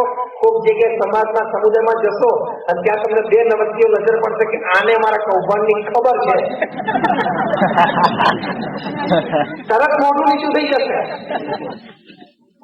To hold your head high in the midst of any community, any gathering, the most important quality is your honest living. પ્રામાણિક જીવન જીવે તો જ મનુષ્ય છે, બાકી તો પશુ જીવન છે જ. હમણાં રાત્રે 12 વાગશે એટલે બધા રસ્તા સુનસાન થઈ જશે, એટલે રોડ ઉપર બધા કૂતરાઓ દોડી આવશે, બસશે, કારણ કે એકબીજાની ટેરિટરીમાં થોડાક ઘૂસશે ને એટલે બધા બસશે ને થોડું લેવું કરશે, અને અડધો રોટલો અડધી રોટલી કોકને ક્યાંકથી મળી જશે ને એટલે ખેંચતાણ કરશે. અને એક્ઝેક્ટલી 12 કલાક પછી કાલે બપોરે 12 વાગે કોર્પોરેટ ઓફિસમાં બેસીને 3 પીસ સૂટ પહેરીને ટાઈ કરીને અડધા એકર માટે થશે. જે રાત્રે 12 વાગે રોડ ઉપર અડધા રોટલા માટે થાય છે એટલે બીજા દિવસે એક્ઝેક્ટ 12 કલાક પછી 1 એકર માટે, અડધા એકર માટે, 1 વીઘા માટે, અડધા વીઘા માટે, 1 શેઢા માટે પણ એ જ થશે. 7-12 નામ નંખાવી દીધું, એ તો કઈ વસ્તુ જેવા ધંધા કરે. નીતિમત્તા અને પ્રામાણિકતા નહીં હોય તમને તાત્કાલિક લાભ થઈ જશે અને મજા પણ આવી જશે અને થપ્પી હાથમાં પણ આવી જશે. પણ અત્યારે સીબીઆઈ ને ઈડી બહુ એક્ટિવ છે, ખબર છે? કાયદો કાયદાનું કામ કરશે અને ભગવાન પાપ પુણ્યનું એનું કામ કરશે. કર્મનો સિદ્ધાંત તો લાગુ પડે છે. આજે નહીં તો કાલે, કાલે નહીં તો પરમ દિવસે નહીં તો 5 વર્ષે, 5 વર્ષે તો 10 વર્ષે. ખોટું કર્યું છે બહાર આવ્યા વગર રહેશે નહીં. The world is round, it does not have any corners, it does not have the place to keep your wrong. પૃથ્વી ગોળ છે એટલે એની પાસે કોઈ ખૂણો નથી, અને ખૂણો નથી એટલે આપણે કરેલું ખોટું કામ સંઘરવાની એની પાસે કોઈ જગ્યા નથી. બહાર આવશે એટલે અનૈતિક કે અપ્રામાણિકતાથી થોડો લાભ તમે તાત્કાલિક લઈ લીધો, પણ એ વસ્તુ બહાર આવશે એટલે તમે સેકન્ડમાં હીરોમાંથી ઝીરો થઈ જશો. એમ આઈ રાઈટ? થાય છે કે નહીં? જેને જેને ક્રિકેટ બોલ સાથે ચેડા કર્યા, એનો શેપ બદલવાનો પ્રયત્ન કર્યો, ઓવરશાઇન પ્રયત્ન કર્યો, અંડરશાઇન પ્રયત્ન કર્યો, ખિસ્સામાંથી પતરી કાઢીને બોલ સાથે ઘસ્યો અને વિવિધ સીસીટીવી કેમેરામાં આવી ગયો, એ બધા ક્રિકેટ છોડવું પડ્યું કે નહીં? હા કે ના? અને જેને બેંક સાથે ચેડા કર્યા બધા જે છોડવો પડ્યો નહીં? 2-3 જણા લંડન ભાગી ગયા છે, 1-2 જણા કેરેબિયન આઇલેન્ડમાં છે, બધાને પાછા લાવવાના છે. અને Tihar jail with wide arms open ready to hug. પોળા હાથ કરીને કે આવી જા, બેસી લો. એક બેને તો યુકે ના હોમ સેક્રેટરીએ સાઈન કરી દીધી છે એટલે તૈયારીમાં છે. ટૂંકમાં સિદ્ધાંત શું? ખોટું લાંબુ ચાલતું નથી. Repeat with me. ખોટું લાંબુ ચાલતું નથી. હવે આખું વાક્ય બોલો. ખોટું લાંબુ ચાલતું નથી. અગેન. ખોટું લાંબુ ચાલતું નથી. Last time. ખોટું લાંબુ ચાલતું નથી. ખોટું લાંબુ ચાલતું નથી. આ વાક્ય પણ રોજ બોલવા. શરૂઆતમાં ગભરામણ બધા વાક્ય બોલતા, તમે બધા હસ્યા કે મેં કહો,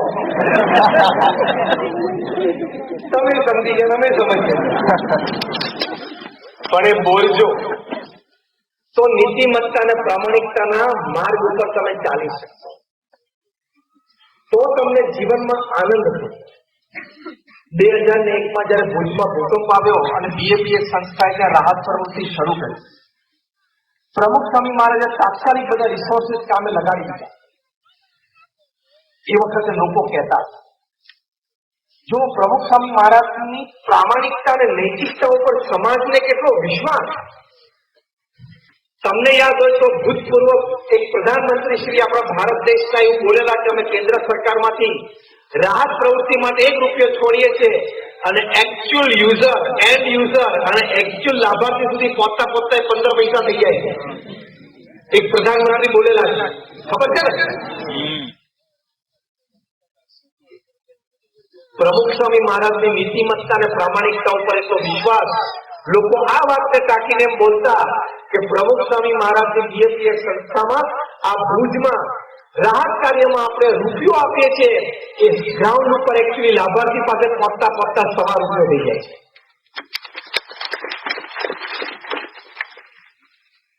આપણી નીતિમત્તા અને પ્રામાણિકતા ઉપર એટલો વિશ્વાસ હોવો જોઈએ લોકો. એ જે કમાણી છે ને એ આ લાઈફ ઇઝ બ્યુટીફુલ. પૈસો હોવો એક વાત છે અને લોકોને આપણા પ્રત્યે આદર અને પ્રેમ કરતા પણ મોટી વાત વિશ્વાસ હોવો એ જીવનની સૌથી મોટી કમાણી. એ કમાણી આપણે કરીએ ને તો લાઈફ ઇઝ બ્યુટીફુલ. પૈસા કમાતા તો 750 કરોડની પ્રજાને બધાને આવડે છે, હા કે ના? તો બધા ખાઈ સુતા હશે રાત્રે. કપડા પહેરતા સારા બધાને આવડે છે, બ્રાન્ડેડ ક્લોથ પણ બધા પહેરે છે. બ્રાન્ડેડ ક્લોથ પહેરવાથી આપણે બ્રાન્ડેડ નથી થતા, ખબર છે ને? માનનીય પ્રધાનમંત્રી શ્રી નરેન્દ્રભાઈ મોદીએ જે સૂટ પહેર્યો એનું ઓપ્શન થયું એટલે 4,31,00,000 વેચાણો. મહેન્દ્રસિંહ ધોનીએ જે સૂટ પહેર્યો તેનું ઓપ્શન થયું એટલે 1,31,00,000 વેચાણો. અને આપણે બ્રાન્ડેડ કપડા પહેર્યા હોય અને વેર એન્ડ ટેરમાં ગયા હોય અને પછી એમાંથી 2 શર્ટ, 2 ટી-શર્ટ ને 2 પેન્ટ ત્રણે વેચવા કાઢીએ એટલે બપોરે પેલા ફરતા એમાંથી 1 ટકાનું આપણને સબલું આપે.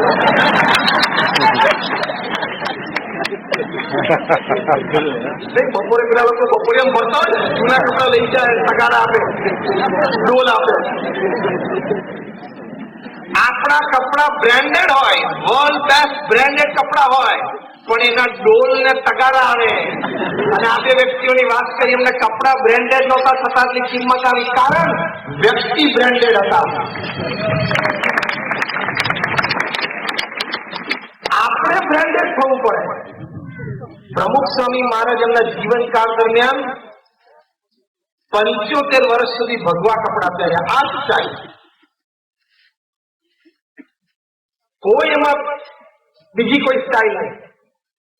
અંગ્રેજીનું એક વાક્ય નહોતા બોલતા. 80 વર્ષની ઉંમર અને 2000ની સાલમાં ફ્લોરિડામાં માયામીમાં બિલ ક્લિન્ટન તત્કાલીન અમેરિકાના રાષ્ટ્રપતિશ્રી સાથેની મુલાકાત થઈ. બંનેમાં અનુભવ મળ્યા. 22 મિનિટની આ મુલાકાત. બિલ ક્લિન્ટન અંગ્રેજી બોલે, પ્રમુખ સ્વામી મહારાજ એક શબ્દ ના સમજે. પ્રમુખ સ્વામી ગુજરાતી બોલે, બિલ ક્લિન્ટન એક શબ્દ ના સમજે. વચ્ચે અમારે એક સંત હતા દુભાષા તરીકે, એટલે 2 ઇંગ્લિશ ગુજરાતી કરતા હતા. એટલે actually the 22 minute conversation it was just 8 minutes. ખાલી 8 મિનિટ હતું ને કોન્વર્સેશન, કારણ કે 2 વે ચાલતું હતું. 8 મિનિટની મુલાકાત પછી બિલ ક્લિન્ટન બોલ્યા. હવે હું એમને શબ્દશઃ નહીં અક્ષરશઃ કોટ કરું છું. બિલ ક્લિન્ટન બોલ્યા, I haven't seen such expressive eyes full of integrity in my life. આટલી પ્રભાવશાળી આંખો અને એ આંખોમાં આટલી બધી ઇન્ટિગ્રિટી એટલે પ્રામાણિકતા, નૈતિકતા મેં કોઈ આંખોમાં ક્યારેય જોઈ નથી. અમેરિકાના પ્રેસિડેન્ટ ભારતના કોઈ 80 વર્ષના વૃદ્ધ સાધુની પર્સનાલિટીથી ઇમ્પ્રેસ થાય. અને એ પણ બિલ ક્લિન્ટન 6 ફૂટ 3 ઇંચની height, smart, handsome and charismatic. અને અમેરિકાના ટોપ 5 પ્રેસિડેન્ટ તમે લો ને, George Washington, Abraham Lincoln, John F Kennedy, Ronald Reagan, એ કક્ષાની એ વ્યક્તિ.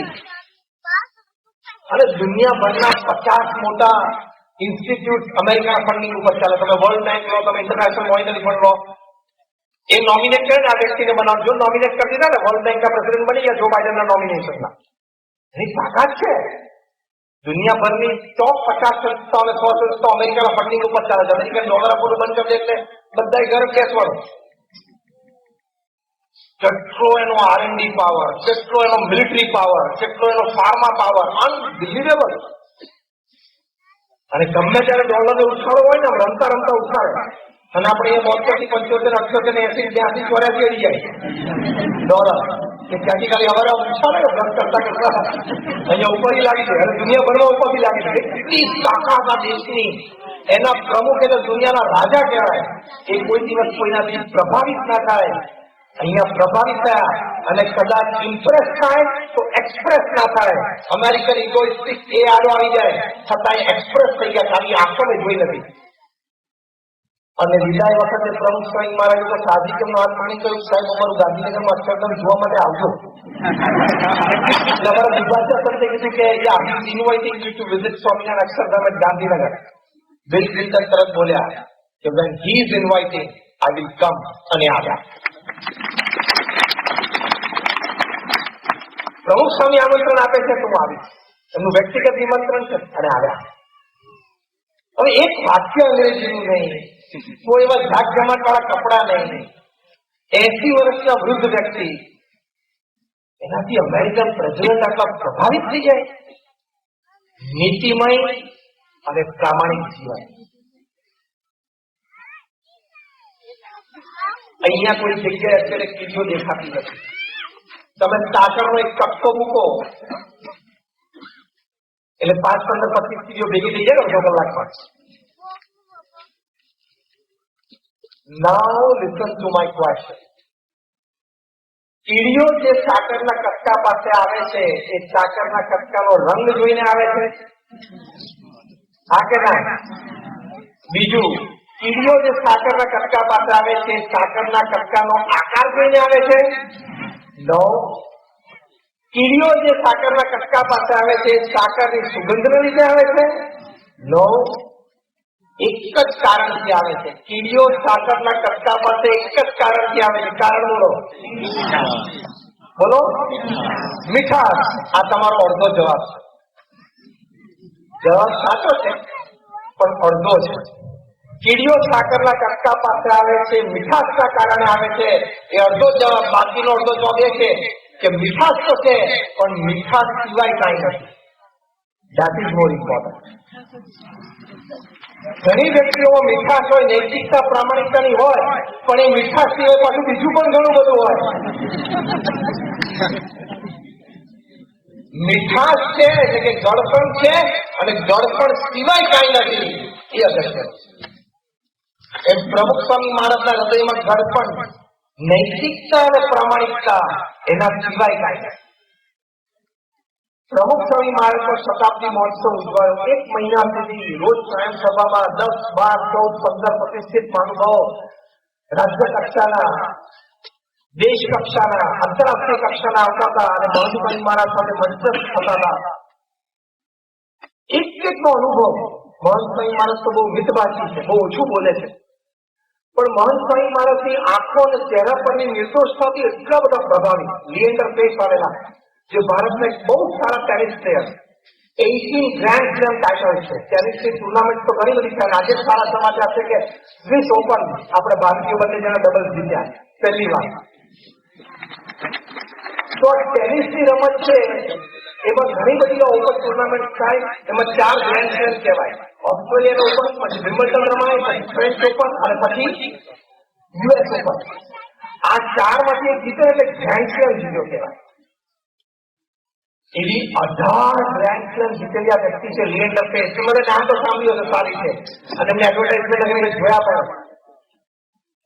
પોતે ક્રિશ્ચન છે પણ બહુ જ તમે એમને મળો એટલે સંસ્કારી અને ખાનદાન વ્યક્તિ લાગે. ત્યાં મેં એમને બોલસ્કરમાં લગભગ એમને સમય 1 કલાકનો જ હતો, 1 કલાક બધું નગરમાં બધે દર્શન કરાવ્યા. પછી મહંત સ્વામી મહારાજના દર્શન માટે ગયા. મહંત સ્વામી મહારાજની આંખો જોઈને આમ ચોંટી ગયા, મૂર્તિની જેમ ચોંટી ગયા. પ્રમુખ સ્વામી મહારાજની મૂર્તિ જોઈ ત્યાં મૂર્તિની સામે આંખોમાં ચોંટી ગઈ એમની આંખો. અને એમના ઇન્ટરવ્યુમાં વારંવાર એક જ વાત કરી, સચ loving eyes, such expressive eyes, such innocent eyes I have never seen in my life. કારણ કે અંગ્રેજીમાં કહેવત છે, the eyes are the reflection of your heart. હૃદયમાં જે છે ને એ આંખમાં ડોકાય જ. હૃદયની માં તો તમે ફેશિયલ એક્સપ્રેશન અને બોડી લેંગ્વેજ થી છુપાવી શકો. આંખ તો ચારી ખાય જ કે તું અંદરથી તો મને ગાળો દેશે ભલે મને તમે સ્વીટ આપતો હોય. આંખથી તો તમે છુપાવી શકો કારણ કે ત્યાં તો કંટ્રોલ જ નથી. મહંત સ્વામી મહારાજની આંખોમાં જે નિર્દોષતા, તમે BAPS.org ઉપર તમે વેબસાઇટમાં જો તેમના ચહેરા ઉપર 90 વર્ષની ઉંમરે જે ભેદ, એ નીતિમય જીવન, ધર્મમય જીવન, ભક્તિમય જીવન, નિસ્વાર્થ સેવામય જીવન, દરેકનું ભલું ઈચ્છવું પડે એવું એક જીવન, એમાંથી એ ઓજસ અને નિર્દોષતા પ્રગટે. બાકી તમે બ્યુટી પાર્લરમાં જે 10 લપેડા કરો તો એટલો ઓજસ ના આવે. ચામડું દોડું થાય ખાલી ચામડું દોડું થાય. કાંતિ અને ઓજસ ના આવે. કાંતિ અને ઓજસ તો 3 રીતે જ આવે. કાં તો સંયમ હોય એટલે ધર્મ હોય, કાં તો સેવા હોય અને કાં તો ભક્તિ હોય. બાકી 5-6 પ્રકારના પીછાથી લપેડા મારો એનાથી કાંતિ ને ઓજસ ના આવે. ચામડું ખાલી દોડું થાય 2 કલાક પૂરતું.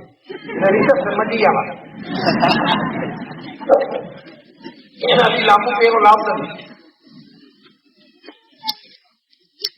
એટલે નીતિમત્તા અને પ્રામાણિકતા એ જીવનમાં અત્યંત જરૂર. પ્રમુખ સ્વામી મહારાજે શીખવાડ્યું. લાખો હરિભક્તોને હજારો સ્વયંસેવકો. 2004ની સાલમાં પ્રમુખ સ્વામી મહારાજ જયારે લંડન પધાર્યા ત્યારે શ્રીચંદ હિન્દુજા અને ગોપીચંદ હિન્દુજા બંને બંધુઓ પ્રમુખ સ્વામી મહારાજ પ્રત્યે એમને અત્યંત આદર ભાવને મળવા માટે આવ્યા. શ્રીચંદ હિન્દુજાએ કીધું કે BAPS સંસ્થાને હું એક કોર્પોરેટ તરીકે લઉં તો મારા અનુભવ પછી હોય તો કહી શકું કે BAPS is the fastest growing organisation in the world. દુનિયામાં સૌથી વધારે ઝડપી પ્રગતિ અત્યારે કોઈ સંપ્રદાય સંસ્થાની હોય તો એ BAPS છે. એની પાછળ શ્રીચંદ હિન્દુજાએ પોતે એનાલિસિસ કરેલી વાત એ વખતે કરી. આવડા મોટા બિઝનેસમેન છે.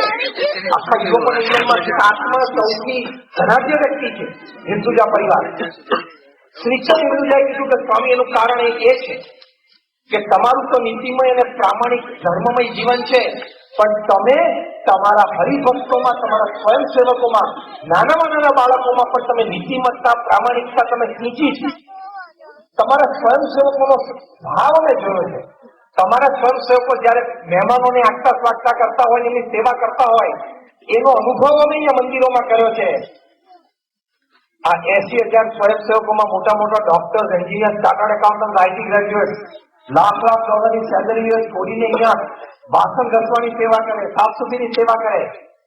આ હું એટલા માટે કહું છું, આપણે જે મુદ્દો સમજી રહ્યા છે લાઈફ ઇઝ બ્યુટીફુલમાં, રાઇટિયસનેસ, નીતિમત્તા અને પ્રામાણિકતા, એમાં એટલે કે એ સદગુણમાં જોર અને તાકાત આવે એની માટે નિસ્વાર્થ ભાવે કોઈક ક્રિયા અને પ્રવૃત્તિ કરવી, સેવા કરવી અત્યંત આવશ્યક છે. એટલે તમારામાંથી જે આજના સમારંભમાં અહીંયા લાયન્સ, રોટરી અને JCI અને આ સાબરકાંઠા અરાવલી મિત્ર મંડળના સભ્યો છે, બધાને આપણે ખૂબ ખૂબ ધન્યવાદ આપીએ છીએ કે તમે તમારી વ્યવસાયિક પ્રવૃત્તિની સાથે સાથે આવી એક નાની મોટી સમાજ સેવાની પ્રવૃત્તિમાં જોડાયા છે.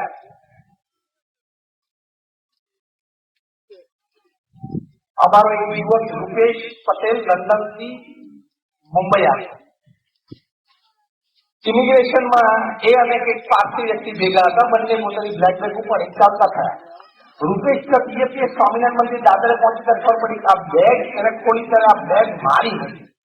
હવે સરખી લાગતી હતી એટલે ઉતાવળમાં ત્યારે ઉપાડી દીધી. પેલા પારસીને પણ ખબર પડી ગઈ હશે કે આ બેગ મારી નથી.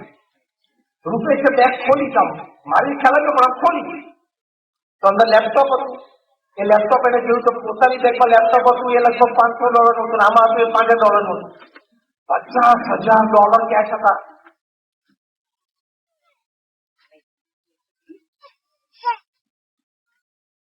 હવે વિચાર શું આવે? શું મહેરબાની છે યાર.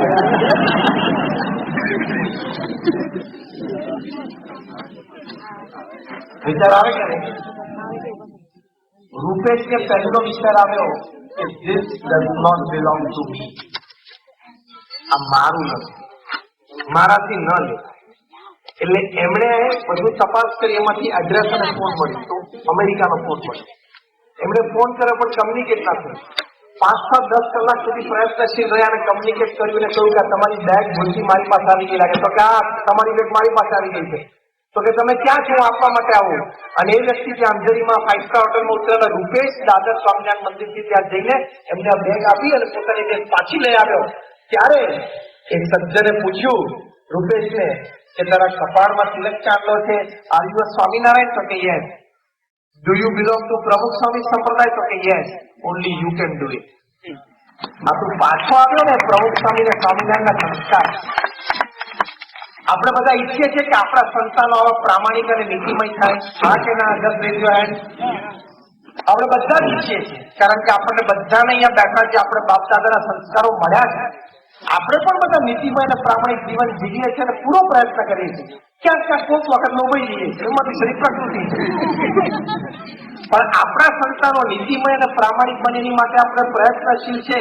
તો આવી વાતો એમને કરવી, આવી સમજદારી એમને આપવી, આવી પ્રેરણાઓ એમને આપતા રહેવી, તો એ તમારી આવતી પેઢી આટલી પ્રામાણિક અને નીતિમય થશે અને તો તમને જીવન જીવવાનો આનંદ આવશે. તો લાઈફ ઇઝ બ્યુટીફુલ. ત્રીજી અગત્યની વાત, આપણે જ્યાં પણ હોઈએ, જે પણ કરતા હોઈએ, જે પણ આપણો વ્યવસાયિક મતલબ કે ધ્યેય હોય, પણ ત્યાં કોક રીતે નાની પણ નિસ્વાર્થ સેવામાં અવશ્ય જોડાવું. જે હાથ સેવા નથી કરતા એ હાથ પવિત્ર નથી. ફરી વખત રિપીટ કરું છું, જે હાથ સેવા નથી કરતા એ હાથ પવિત્ર નથી. આ શાસ્ત્રોક્ત અભિપ્રાય છે. તમે નિસ્વાર્થ સેવા કરો, સમજી લો કે આખા એનિમલ કિંગડમમાં ભગવાને આપણને સૌથી ઉપર મૂકેલા છે. ભગવાને આપણને બુદ્ધિમત્તા આપી છે, બીજા કોઈ પ્રાણીને આપી. એ બુદ્ધિમત્તાથી આપણે માહિતી એકત્રિત કરી છે, માહિતીને જ્ઞાનમાં પરિવર્તિત કરીએ છીએ. એટલે જ્ઞાનને શાણપણામાં પરિવર્તિત કરવાની ખૂબ જરૂર છે. એ જે શાણપણામાં પરિવર્તિત કરવું, એમાંની એક વાત આ છે કે કોઈ જગ્યાએ ક્યાંક નિસ્વાર્થ સેવામાં જોડાવું. એક અઠવાડિયામાં આપણી પાસે 168 કલાક છે. 166 વાપરવાના, 2 સમાજને પાછા આપવાના. 140 કરોડની વસ્તી અઠવાડિયે 2 કલાક પણ નિસ્વાર્થ સેવા કરે તો ભારત વિકસિત દેશ 2047 થી આપણે રાહ ના જોવી પડે. એટલું તો આપણે કરી શકીએ. એની માટે ખાલી એટલું જ કરવાનું છે, નેટફ્લિક્સ માંથી ટાઈમ બચાવવાનો છે. બધો સમય બે બટન થઈ જાય છે, લાલ બટન અને લીલું બટન. ખબર શું બોલ્યો? લાલ બટન એટલે યુટ્યુબ અને લીલું બટન એટલે વોટ્સએપ. આ બંને બટનમાં તમારી આખી જિંદગીનો બધો જ સમય ખાઈ જવાની તાકાત છે. એ તો આપણને બધાને અનુભવ છે કે લાલ બટન ને એકવાર અડીએ એટલે કે યુટ્યુબ ને એકવાર ટચ કરીએ પછી અડધો જ ફૂટ ને 1 જ ફૂટ દૂર છે, તો પણ ફરી વખત તે આંગળી અડાડતા 1 કલાક થઈ જાય. હમણાં આપણા માનનીય પ્રધાનમંત્રી શ્રી નરેન્દ્રભાઈ મોદી એક પ્રસંગે બહુ જ સરસ વાત કરી. એમણે કહ્યું કે એવરેજ ભારતીય 3.5 થી 4.5 કલાક રોજ સ્ક્રીન સામે કાઢે છે. કામની વાતો પણ ઘણી હોય, ઓફિસ પર થતું તો બધું માન્ય છે, પણ એ સિવાય એક્સ્ટ્રા ટાઈમ પણ ઘણો બધો હોય. એમ વાત કરીને પ્રધાનમંત્રીજી એક સુંદર વાત કરી કે ભગવાને આપણને એક સ્વતંત્ર અસ્તિત્વ આપ્યું છે. ભગવાને આપણને એક સ્વતંત્ર વ્યક્તિત્વ આપ્યું છે. એ અસ્તિત્વ અને એ વ્યક્તિત્વ જે આપણું છે, આપણી પાસે જે આપણી માલિકીનું છે, એને ખીલવવા માટે આપણે પ્રયત્ન કરવો જોઈએ. અને એ ખીલવવામાં જે મદદરૂપ થાય એ જ ગ્રહણ કરવું જોઈએ. કેટલી સુંદર વાત અને વિચાર.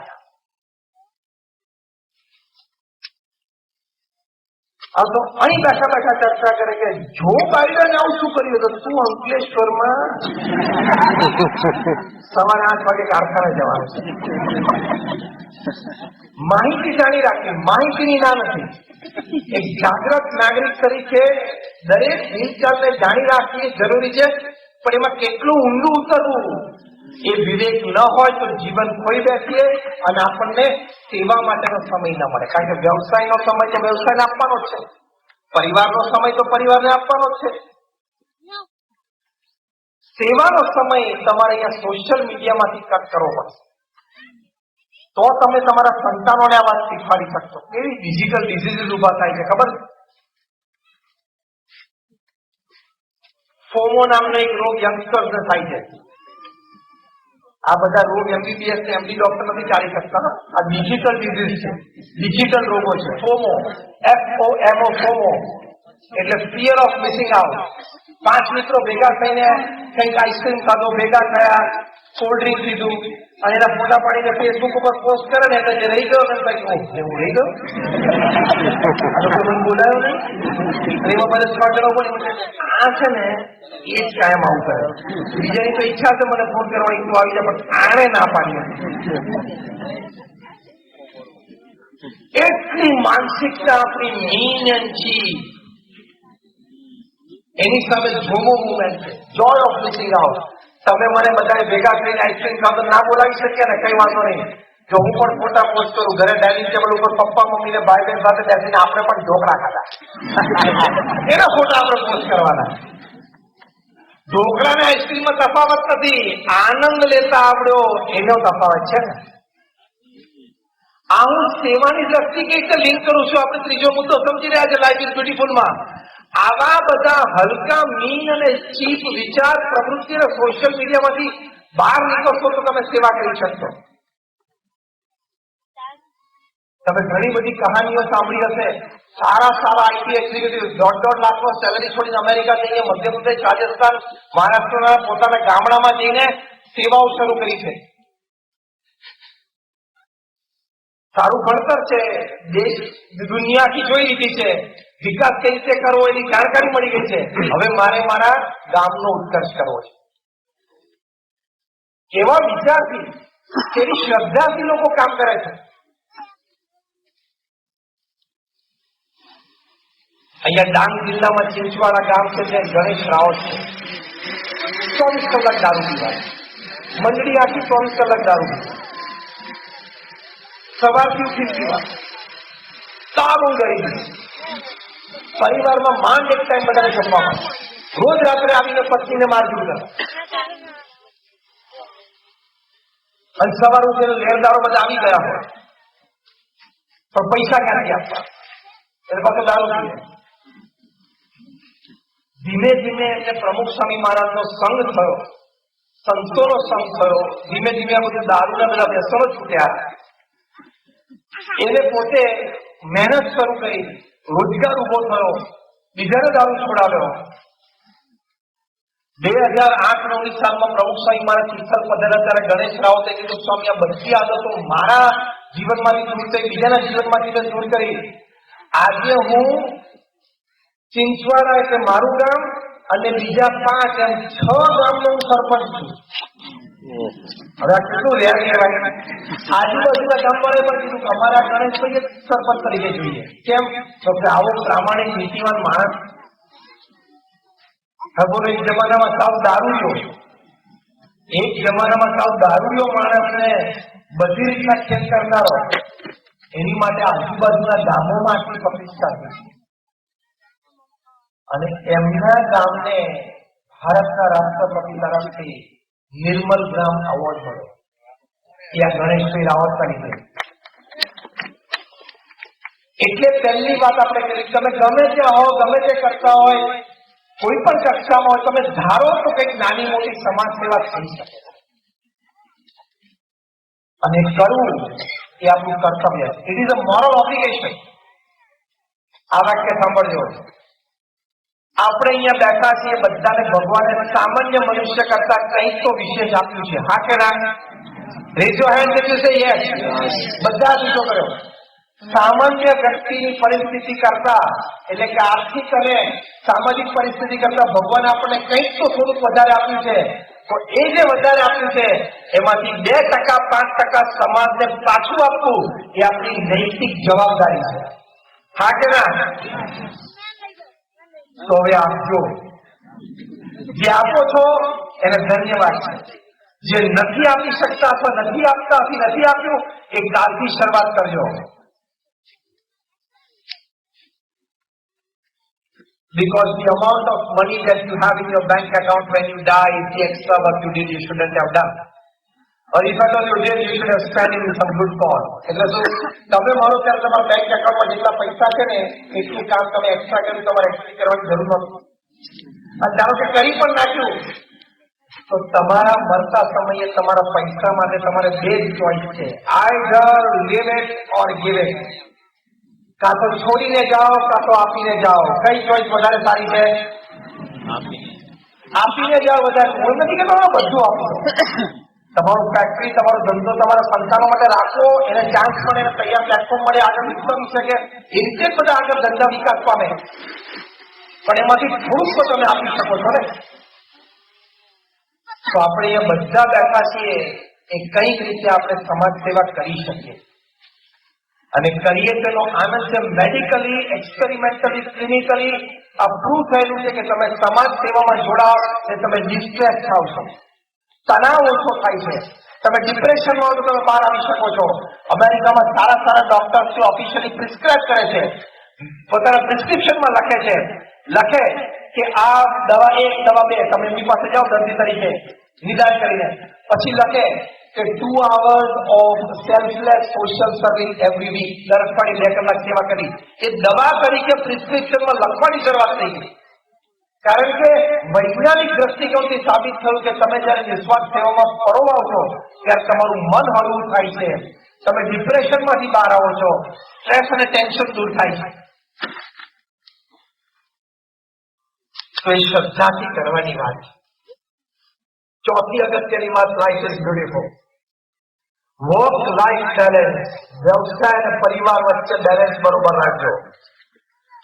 સવારે 8 વાગ્યાથી તમે, વોરેન બફેટે બહુ સરસ વાત કરી, દુનિયાના સૌથી ધનાઢ્ય વ્યક્તિ, $100 અબજ ઇન્વેસ્ટમેન્ટ છે.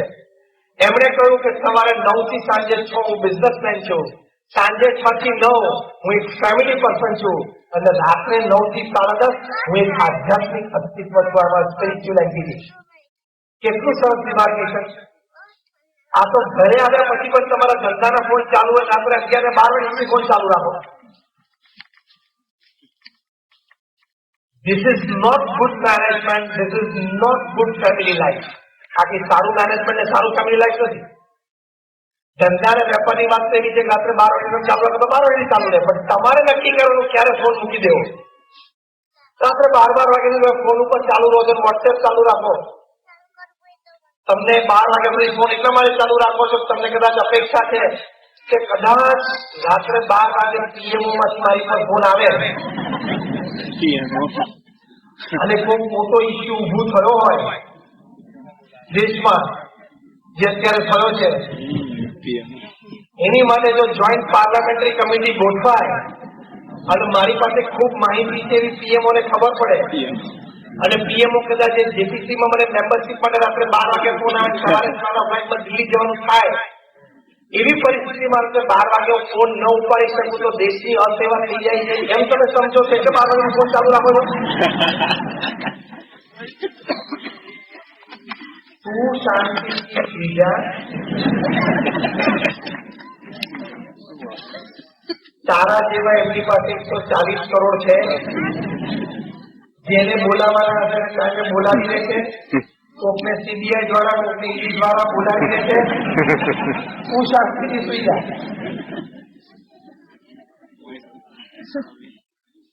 એટલે દુનિયાભરની ચિંતા રાખવાની આપણે કોઈ જરૂર નથી. સવારના પોરમાં ઉઠે એટલે પલંગમાં બેસીને પહેલો મોબાઈલ ખોલે, ડેટા ચાલુ કરે અને કયું બટન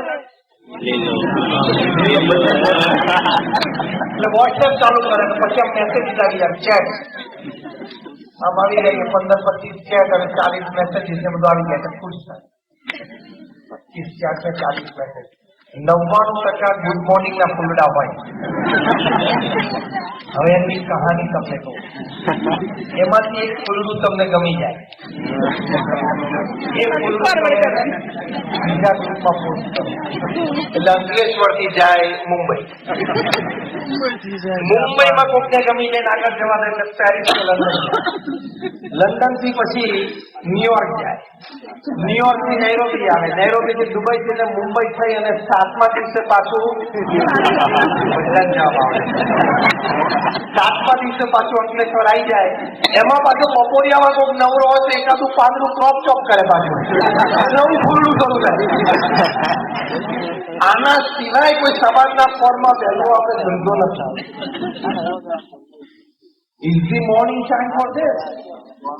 સવારનો સમય આની માટે છે. કેટલા સરસ આપણે સારી નિંદર પછી ઉઠતા હોઈએ, ભગવાનને પ્રાર્થના કરીને, જે પણ ભગવાનના સ્વરૂપમાં આપણે માનતા હોય એમની મૂર્તિ યાદ કરીને નામસ્મરણ થોડું કરી પછી કંઈક સારા વિચારો, દિવસમાં આ બેટા સારા કામ કરવાની, એ તો બધી એકાદ નિર્ણય લઈને આપણે બહાર નીકળીએ પલંગમાંથી કે આવો થોડો કચરો ભેગો કરાય. આમાંથી ટાઈમ બચાવશો એટલે પરિવાર માટે તમને ટાઈમ મળશે. જોઈન્ટ ફેમિલી હતા એમાંથી ન્યુક્લિયર ફેમિલી થઈ ગયા, એમાંથી અત્યારે વાયર ફેમિલી થઈ ગયા. જોઈન્ટ ફેમિલીમાં 3 પેઢી ભેગી રહેતી હતી, એમને જીવી શકતા. ટાઈમ સ્પેસ કન્સ્ટ્રેન્ટ હોય તો આપણે સમજી શકીએ શહેરોમાં ફ્લેટના બીજું ત્રીજું. ન્યુક્લિયર ફેમિલી થઈ ગયા. ન્યુક્લિયર ફેમિલી એટલે શું? અરે ન્યુક્લિયર એટમ જેલો હોય ને, એટમમાં એક પ્રોટોન હોય, એક ઇલેક્ટ્રોન, એક ન્યુટ્રોન હોય. પ્રોટોન પાસે પોઝિટિવ ચાર્જ હોય, પોતાનું ઓર્બિટ હોય.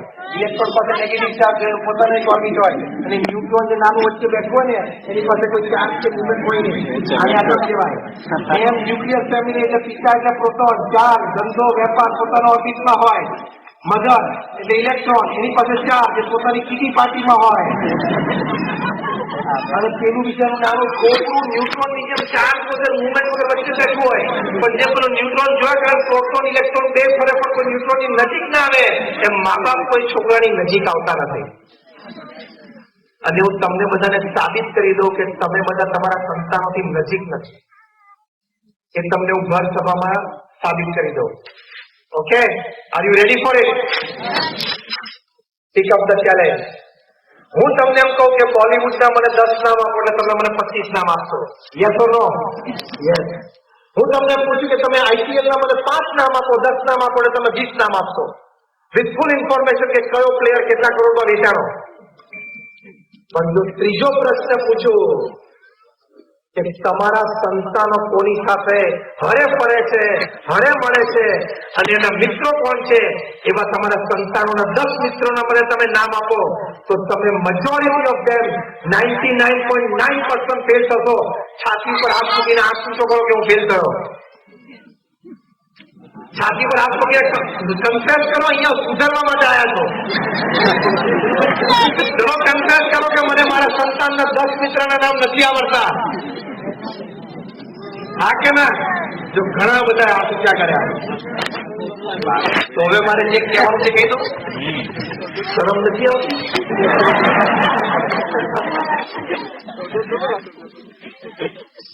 એટલે પારિવારિક જીવનની ખૂબ આવશ્યકતા છે. પરિવાર માટે સમય આપવા, ક્વોલિટી અને ક્વોન્ટિટી ટાઈમ આપવા. એટલે તમે પરિવારને સ્નેહ પણ આપી શકો અને સંસ્કાર પણ આપી શકો. બંનેની આવશ્યકતા. એની માટે પ્રમુખ સ્વામી મહારાજે એક સરસ વાત કરી. પ્રમુખ સ્વામી મહારાજે કહ્યું કે દરેક પરિવારે ઘર સભા કરવી જોઈએ. આજના પ્રવચનમાંથી, આ કાર્યક્રમમાંથી તમને કોઈ વાત યાદ ન રહે, પણ આ એક વાત યાદ રહે તો તમને બધી વાત યાદ આવી જાય. પ્રમુખ સ્વામી મહારાજનો હૃદય અમૃત, અનુભવવાણી. પ્રમુખ સ્વામી મહારાજે પૃથ્વી ઉપર ઘણા મોટા કાર્યો કર્યા. દિલ્હીમાં અક્ષરધામ બનાવ્યું, અમારા જેવા 1100 સંતોને દીક્ષા આપી, 1300 થી વધારે સંસ્થા ઉભી કરી. પણ આ બધા કાર્યો કરતા પ્રમુખ સ્વામી મહારાજનું સૌથી મોટું કાર્ય પૃથ્વી ઉપર, જેના લીધે લોકો પ્રમુખ સ્વામી મહારાજને યુગ પુરુષ કહે છે અને કહેશે, અને યુગો પછી પણ સમાજના એક એક ખૂણે પરિવાર લાભાન્વિત થતો રહેશે. એ એમની વાત છે ઘર સભા. એ ઘર સભા એટલે શું? તમારે પરિવારજનોએ અઠવાડિયામાં 2 વખત, જે તમે 3, 4, 5, 7 પરિવારજનો પરિવારમાં સાથે રહો છો, તે રાત્રે 25-30 મિનિટ માટે સાથે બેસો. Without the help of the dinner plate, without the help of the TV set. Session માટે પહેલી 5 મિનિટ ભગવાનનું નામ સ્મરણ કરો. તમને જે પણ ભગવાનના સ્વરૂપમાં શબ્દ આવે એનું નામ સ્મરણ કરો. પછી 10 મિનિટ તમે રામાયણ, મહાભારત, ભાગવત ગીતા, શ્રીમદ ભાગવત જેવો ગ્રંથ વાંચો. પછી 5 મિનિટ એક્સપિરિયન્સ શેર કરો, શું વાત ગમી, શું વાત સારી લાગી, અને રોજ જુદા જુદા પરિવારજનો એ માણસોનો કાર્યક્રમ રાખવાનો, અને પછી 5-10 મિનિટમાં ડેઝ હેપનિંગ તમે શેર કરો કે આજે કોને શું વાત, સંતાનોને સ્કૂલ કોલેજમાં કોઈ પ્રસંગ હોય, તમારે કોઈ પ્રસંગ ફેમિલી શેર કરવો હોય. પ્રમુખ સ્વામી મહારાજ અને ઘર સભા કહેતા, અને પોતે કહેતા પોતાના વિશાળ અનુભવ પરથી કે ઘર સભાથી વિશ્વ શાંતિ થશે. અને આજની વાત તમને બધા પાસે અમેરિકા સોનાના થાળમાં 32 પકવાન પીરસીએ છીએ કે તમે આ ઘર સભાનો પ્રયોગ અઠવાડિયામાં 2 વખત ચાલુ કરો, અને 6 મહિના તમે જુઓ, તમારા પરિવારમાં સંવાદિતતા વધશે. સાસુ વહુના ઝઘડા હશે તો એ મટી જશે, ભાઈ ભાઈ વચ્ચે વિખવાદ હશે તો એ દૂર થશે, બાપ અને બેટા વચ્ચે કોઈ ગેરસમજ હશે તો એ મટી જશે. આવા હજારો પ્રસંગો બીએપીએસ સંસ્થામાં જે પરિવારો જોડાયેલા છે, જે ઘર સભાથી લાભ થયેલો છે, એ પ્રસંગો એની અનુમતિ લઈને અમે નામ ગામ સાથે ઘર સભા નામની પુસ્તિકામાં પ્રકાશિત કર્યા છે. આવા લાભ તમને થશે. This is life is beautiful. Otherwise, with 5 factories in Ankleshwar and a divorce in your life, you are a divorcee and a failure, not a successful businessman. અંકલેશ્વરમાં 5 કારખાના હોય પણ તમે છૂટાછેડા લીધા હોય તો તમે જીવનમાં ફેલિયરનું ટેગ લાગશે, સક્સેસનું ટેગ નહીં લાગે. અંકલેશ્વરમાં તમારા 10 કારખાના હશે પણ તમારા દીકરા સાથે તમારે સંવાદિતતા નહીં હોય, અને દીકરો અને દીકરાની બહુ જુદા રહેતા હશે અને બોલવાનો સંબંધ નહીં હોય, તો તમારા 10 કારખાના માટે તમને સક્સેસનું ટેગ નહીં લાગે. સમાજ તો એમ જ કહેશે કે 10 કારખાનામાં 1500 કર્મચારીઓને સાચવી શક્યો પૈસા આપીને, પણ દીકરાને દીકરાની બહુને ના સાચવી શક્યો. એ ટેગ તો લાગશે જ. તો અંગ્રેજીમાં કહેવત છે, even if you won the whole world but if you lose your family you are a loser. તમે દુનિયા જીતો પણ પરિવારને ખોઈ દેશો તો તમે લૂઝર જ છો. એટલે પ્રમુખ સ્વામી મહારાજ ઘર સભાનો આગ્રહ રાખતા હતા, અને આ મહાપુરુષોના વિચારો સાથે સંમત છે. ડોક્ટર એપીજે અબ્દુલ કલામને આ ઘર સભાની ખબર નહોતી. પોતે વિચારશીલ વ્યક્તિ, દુનિયાની 48 યુનિવર્સિટી અમને માનદ પીએચડી ડિગ્રી આપી, અને engineer, scientist, people's president, missile man of India. એમણે પોતાને પ્રમુખ સ્વામી મહારાજ સાથેની મુલાકાતનો અનુભવ માટેનું પુસ્તક લખ્યું છે, ટ્રાન્સજેન્ડર, એનું સબટાઇટલ છે માય સ્પિરિચ્યુઅલ એક્સપિરિયન્સીસ વિથ પ્રમુખ સ્વામી મહારાજ. એ પુસ્તકમાં એમણે જયારે પ્રમુખ સ્વામી મહારાજ અર્પણ કરવા આવ્યા અને લોકાર્પણ સમારોહ સારંગપુરમાં યોજાયો, ત્યારે એમણે બહુ જ સરસ વાત કરી. એમણે કહ્યું કે આપણે વિશ્વ શાંતિની વાત કરીએ છીએ, કેવી રીતે થાય? તો કે beauty of character gives harmony in the family. Harmonized families, they come together to make society strong. Strong societies come together to bring law and order to the nation. And such nations come together to bring world peace. એટલે શું? ચારિત્રનું સૌંદર્ય પરિવારમાં સંવાદિતતા લાવે છે. સંવાદિત પરિવારો ભેગા થાય એટલે સમાજ સબળ થાય છે. સબળ સમાજો ભેગા થાય એટલે દેશમાં ન્યાયતંત્રની વ્યવસ્થા ગોઠવાય છે, એટલે કે લો એન્ડ ઓર્ડર. અને આવા દેશો ભેગા થાય એટલે વિશ્વ શાંતિ સ્થપાય. એટલે વિશ્વ શાંતિ ચારિત્ર વ્યક્તિગત જીવનમાં એનાથી આવે છે, એ આ ઘર સભાથી પ્રાપ્ત થાય છે. એટલે આ પારિવારિક મૂલ્યો એની ખૂબ જરૂર છે. અને છેલ્લી 5 મિનિટમાં તમને એક વાત, લાઈફ ઇઝ બ્યુટીફુલ. શિરમોર તાજ સમાન, યોર ફેથ ઇન ગોડ. ભગવાનમાં શ્રદ્ધા રાખજો. મને દેખાતા નથી, મને અનુભવાતા નથી એટલે હું માનતો નથી, એવી નાસ્તિકતા કાઢી રાખજો. You walk by faith. તમે તમારી થનારી પત્ની સાથે પણ જયારે અગ્નિની સાક્ષીએ 7 ફેરા પડ્યા ત્યારે તમને કોઈને કોન્ફિડન્સ હતો કે સિલ્વર જ્યુબિલી, ગોલ્ડન જ્યુબિલી ઉજવશું? It was walk not of logic, it was walk of faith. તમે અગ્નિની સાક્ષીએ 7 પરિક્રમા ફર્યા, એ તર્કથી નહોતા ફર્યા, એ શ્રદ્ધા અને વિશ્વાસથી ફર્યા હતા. અને શ્રદ્ધા અને વિશ્વાસ રાખીને તો ચાલી ગયું કે નહીં? 10 વર્ષ, 20 વર્ષ, 30 વર્ષ, 40 વર્ષ, 50 વર્ષ ચાલી ગયું કે નહીં?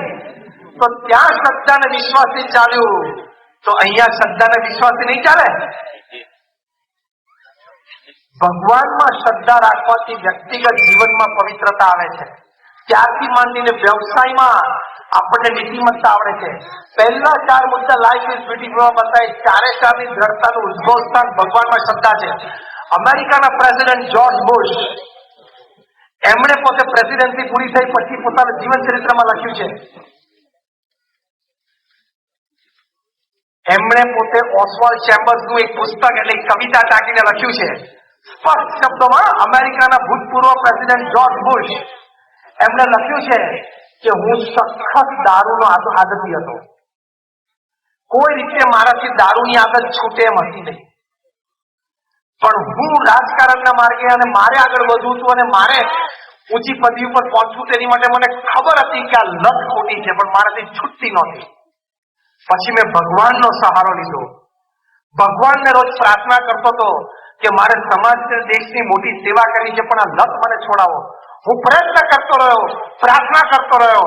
એક દિવસે સંપૂર્ણ છૂટી ગયું, પણ હું આજે પણ દ્રઢપણે માનું છું. જોર્જ બુશ લખે છે કે મારો પ્રયત્ન તો કદાચ અલ્પ અને 1% હતો, મારી પ્રાર્થના એને 99% કામ કર્યું.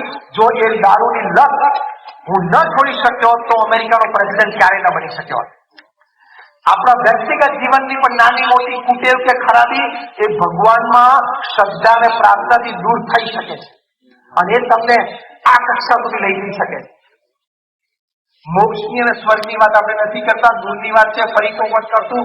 જીવનમાં લાભ થાય, ડે ટુ ડે એડવાન્ટેજ મળે, એ ફેથ ઇન ગોડ થી થાય છે.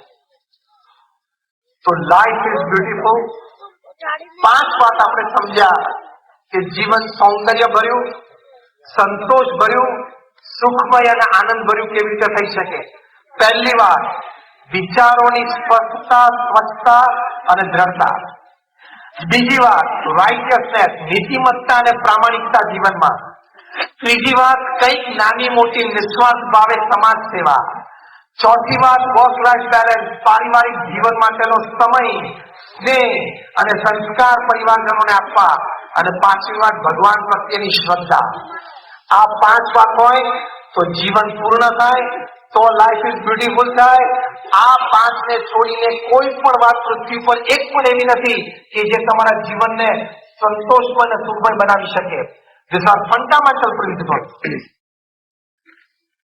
તો ભગવાન સ્વામિનારાયણના ચરણોમાં અમે પ્રાર્થના કરીએ છીએ, ભગવાન રામ, ભગવાન કૃષ્ણના ચરણોમાં પ્રાર્થના કરીએ છીએ, અમારા ગુરુહરિ પ્રમુખ સ્વામી મહારાજ અને મહંત સ્વામી મહારાજના ચરણોમાં પ્રાર્થના કરીએ છીએ કે આપ સર્વે આટલો સમય કાઢીને અહીંયા આવ્યા. તમે બધાએ 2.5, 3, 3.5 કલાક આજે સાંજે અહીંયા આપ્યા, તો તમને કંઈક મળવું જોઈએ, તમે કંઈક લઈને જવા જોઈએ. તો એક વસ્તુ જે લઈને જવાની છે, ઘર સભા. Speak with me. ઘર સભા. Repeat again again the last time. આ ઘર સભાનો પ્રયોગ અઠવાડિયે 2 વખત કરજો. હવે પણ પ્રાર્થના કરીએ છીએ આપ સર્વેનું જીવન ખૂબ સુખમય, શાંતિમય અને સંતોષમય કાયમ બને. આપ સર્વેને જય સ્વામિનારાયણ.